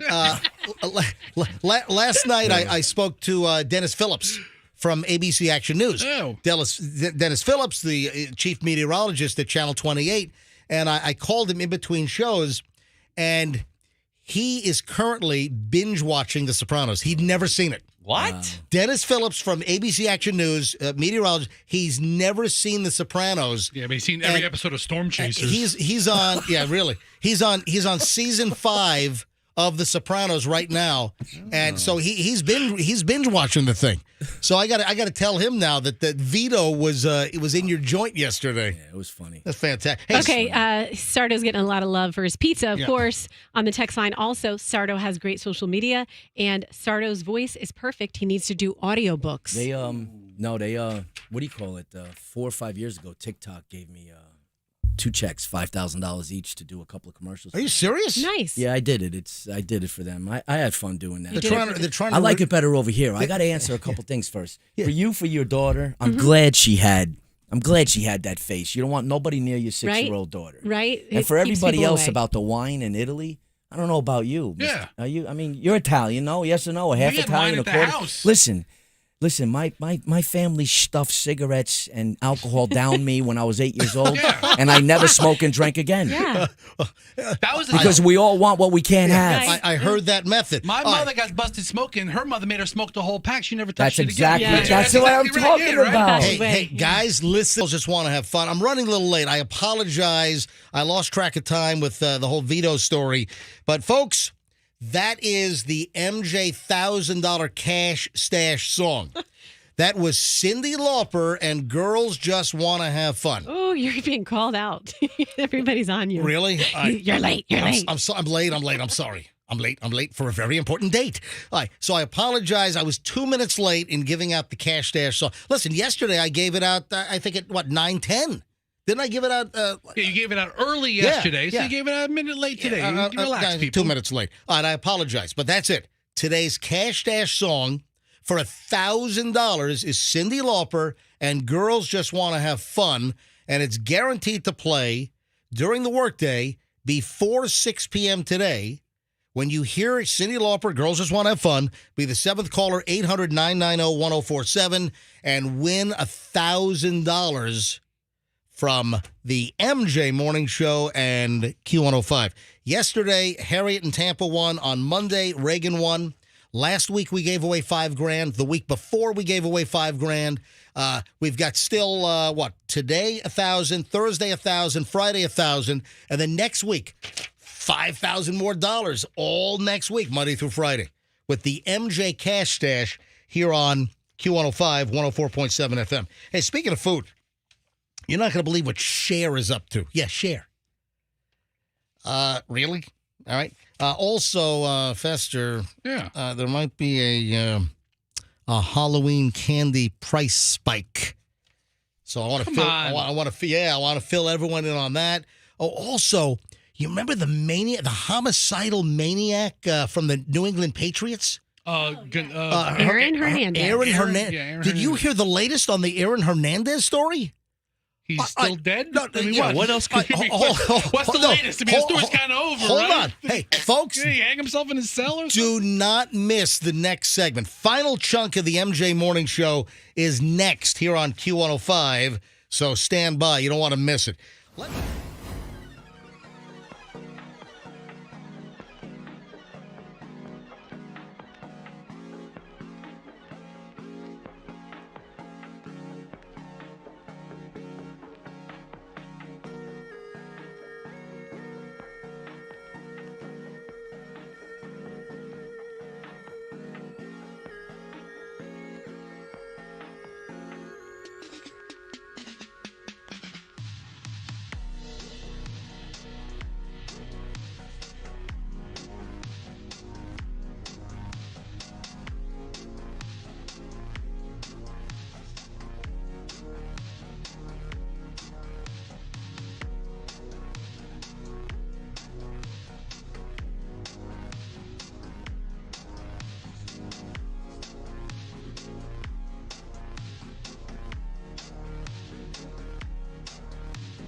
How soothing. It is the MJ Morning Show, 9:32, and the final moments of the program. Hey, Sardo is still in the house. And before I forget, you just said it. You said that your wife will kill you if you don't mention her. No. I said my wife said if I mention her, she's going to really be nice to me tonight. Oh, okay. Oh, there you go. So that's what she said. She's a beautiful... Yeah. My wife, Lisa, runs a Rowan Eye Center. She's beautiful. She's smart, and she's really, really sexy. Oh, fantastic. All right, hook him up. Right. Yes. So, I said, hi, Lisa. Hi, Lisa. So, there you go. Break it off, Lisa. So, Lisa, that's it. Sardo's wife. So speaking of food, does the world really need this from Cher? What is she making? What is Cher doing? She's getting in the gelato business. All right, hold on. I'm not mad yet. Cher Lotto. No, I'm not, that's the name of it. It's Cher Lotto. Who said, my God, you know what the frozen confectionery business is missing? It's missing gelato by Cher. I mean, so she is launching her own brand, and she showed off a truck emblazoned with the name Cher Lotto. So it's Cher Gelato. And we got it. Yeah, we know what Cher Lotto means. She says, yeah, this is real. I'm launching my gelato. Watch out, L.A. It all started 5 years ago, and now it's finally happening. Cher Lotto is created by Giappo, a New Zealand-based company that makes ice cream in a gluten-free facility. Ugh, I love gluten in my ice cream. I love, chunks of sourdough bread in my gelato. That's what I want. I'm trying to think of a Cher song parody, and all I can think of is If I Could Turn Back Time, and I realize I don't know a lot of Cher songs. Yeah. Turn Back Time. Do you believe in love right. after love? Okay. And she's one that was like the first mainstream hit that used that auto-tune. She unleashed that horrific auto-tune on us. All right, it was cool when Cher did it, but now it's like it's it might have been cool the first time we heard it, and then auto-tune was just it's all over the place. So I think that was the first mainstream song to actually use it. It was. But did you see a YouTube video on it? Yes, I actually did see the history of the voice deal. He saw a mockumentary of Cher. Yeah. Cher Lotto. Come on. Any word on where it's going to be sold? I'll give Cher a shot. For now, I guess it's L.A., but I would imagine that they're probably shooting for national distribution. Listen, when it comes to gelato, I love gelato. I love ice cream. I make gelato. I make ice cream. I've got my own deal going on at the house. I have not purchased store-bought ice cream or gelato in like 3 years because I'm making stuff that's better than anything you can buy out there. Ooh, Sardo, you should sell his gelato. Oh, yeah. I'd love that. MJ, Oh, yeah. I didn't know that. MJ's gelato. Wait a minute, let me understand something. Yeah. I feed you, but you don't feed me. Very low. I'm asking a question. I'll bring you a pint of something next time I make it. But it's got to survive the ride from South Tampa all the way out to Largo, doesn't- Put it in where an you ice are. box. But some dry ice. But here's the deal. Like I was speaking about gelato and like some of the brand names, Talenti. Talenti's not the same. When Talenti first came out, and you think about Talenti, even like probably 12, 15 years ago, the product was better. So what happened to Talenti? Why? Listen, Talenti's still decent, but it's not as good as it used to be. Why is that? Because it went from a privately held company to freaking Unilever bought it out. That's what happened. That's true. That's what happened. So what do? They look for ways to make things cheaper, lessen ingredient costs. And I'm sorry, Talento is still a decent edible product, but it's not as good. If you could get into, hey, if I could turn back time, if you could get into a time machine with Cher and go back 15 years, take Talenti Madagascar vanilla and put it next to the vanilla right now. Totally different. It's just nowhere, and that's most of the brand. They've cheapened the ingredients, and it's just not as good, But it's still a decent brand. I don't mind eating Talenti, but I'm making my own stuff. All right, now Fester, yes. Get ready to pay more for Halloween candy. I had no idea. There's a looming sugar shortage. What? Really? Sugar prices are on the rise, expected to keep increasing with tight supplies coupled with warm weather mayhem. The intensity of the dry season that El Nino is set to influence this year could result in 10 to 15% reduction in sugarcane yield globally. Anyway, the bottom line is they're getting us, ready and prepared that Halloween is coming up. And I'm guessing probably some of the places already have the Halloween candy aisles out, right? Yes. Yeah, does Home Depot have the giant 12-foot skeleton and Grim Reaper out yet? I'm sure is that set up yet? I'm sure they're getting ready for it. Yeah, It's not up already. It's July. I'm sure the Halloween crap is... listen, there are places probably with Christmas crap with stuff out already, right? Yeah, I think so. All right, so get ready. They're prepping us that Halloween candy prices are going to be higher because of this so-called sugar shortage. Whatever. Yep. I get most of my candy by stealing it off of receptionists' desks. We know that. And I told you the big bruise on candy, right? If you ever check out the expiration date, it's exactly a year.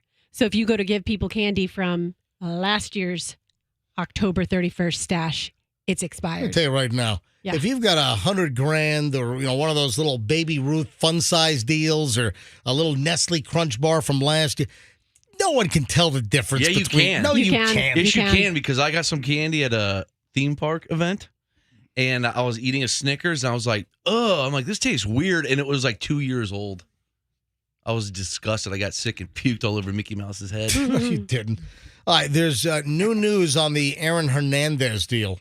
And what could possibly come out? This is insane. This guy's been dead for 3 years. Listen, this is crazy. So Aaron Hernandez, he was the psychopath New England Patriots player. former Florida Gator. Yeah, this is Aaron Hernandez. So remember, he was like a NFL player on the weekends and murderer by night. Gangster. Yeah, he was involved in some gang activity. Yeah, so he was pinned to the death of, was it at least one? But then he's a suspect in like other murders? Yeah. Yeah, there's some really fascinating, creepy, Hardcore. right, documentaries about him. I mean, this guy was making, $10 million a year? I mean, you're an NFL player. You're making a fortune with the New England Patriots, and you've got this whole secret life, and you're killing people. Like the Patriots just signed him to a big contract. He had the whole world. It was a massive deal. It was And you think the Patriots do a little due diligence, do a little like undercover scouting the people they're about to pay millions of dollars. Well, to. Hey, have you murdered anybody lately? He answered falsely on the questionnaire. I know, That's going to void your contract. You can clearly see he said no well, to the murder question. So why am I bringing up Aaron Hernandez? Yeah, why? Because his brother has just been arrested plotting a bunch of school shootings. That family is something else. What is going on in his family? The older brother of late football star and convicted murderer Aaron Hernandez was arrested for allegedly plotting shootings on 2 New England college campuses. Dennis John DJ Hernandez, 37, was arrested last week for the 4th time this year after police received reports that he was planning attacks at Brown University and the University of Connecticut, according to the arrest warrant obtained by WFSB. I think is that a Connecticut TV station? One witness believed to be Hernandez's ex-girlfriend told police that he borrowed her car on July 7th to attend a court date, but instead drove to UConn and Brown. Brown is an awesome Ivy League school in Providence, Rhode Island, to map the schools out. What the living bleep? So Is the Hernandez family name not tainted enough? The guy wanted to go shoot up college campuses? I mean, you really can't do any worse. I mean, I remember this guy getting arrested maybe a year or so ago for throwing bricks at ESPN. Really? Yeah. What? At Sports Center? Yeah, he was like chucking like rocks at their building. Da-da-da, da-da-da, da-da-da. Jeez. This is really serious. I mean, this is an absolutely insane story. I mean, and what? What are they going to say, that he has CTE as well? Didn't they claim that Aaron Hernandez? Yeah. Because That's one of the problems. Yeah, they sliced his brain after he died, and he did have the what is it? Like the inside of a Cadbury egg. Chronic traumatic encephalopathy, right? Isn't that what CTE stands for? Yeah. I mean, that's just insane. Oh, did you see Governor DeSantis' motorcade? So we heard yesterday morning that he was involved in a not overly serious car accident. We In had Tennessee. we had the breaking news at about 9:30 yesterday. So it was in this final segment.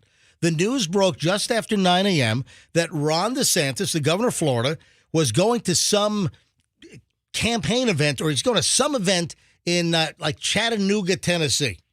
And he had a 4-car motorcade. Now we have more information. All 4 of his cars were in a wreck.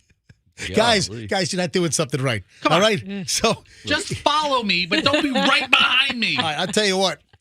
If you were a victim in Ron DeSantis' motorcade and you were injured, call Kemp Law. Yeah, right? call the Kemp Law Group. So what happened was traffic. Pound HURT. Pound HURT. They were on Interstate 75, and traffic just naturally slowed down. And the first car stopped, but 2, 3, and 4 must have been looking at their cell phones or something. All 4 of his cars, all 4 of the Ron DeSantis motorcade cars were crunched up.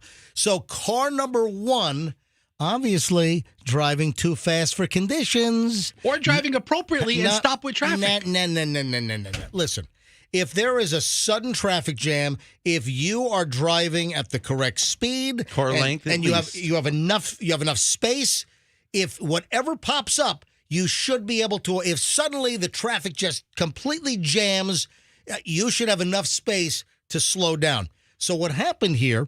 The lead car of Ron DeSantis' motorcade jams on the brakes, and suddenly, bam! The car behind them rear ends the lead car. Then the car behind that, bam!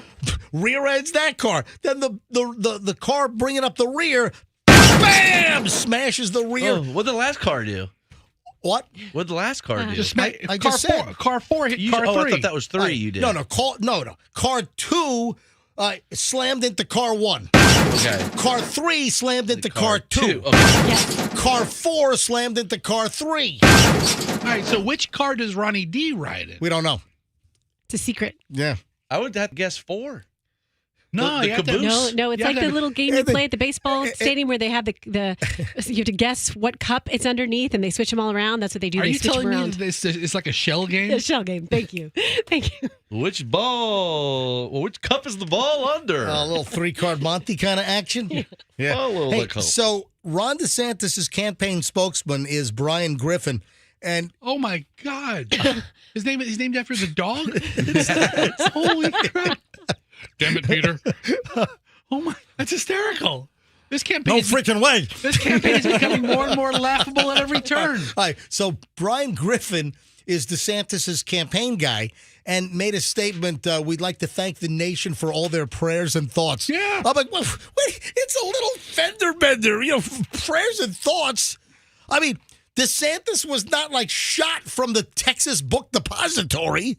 Yeah, I mean, thoughts of it's a little fender bender. I mean, it was a thanks. We want to thank the nation for their outreach, for all the thoughts and prayers. It's a fender bender.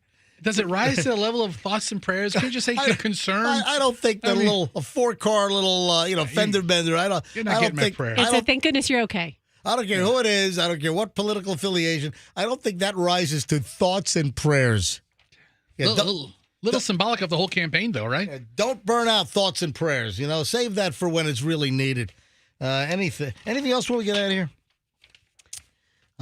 Roxanne, anything that we missed today? No, but I have a really dirty joke that I want to share with Sardo when the show's over. Okay. If you give me permission to swear in the room. Wait a second. You can't share your dirty No. joke on the air? It's bad, but it's my favorite. Uh-oh.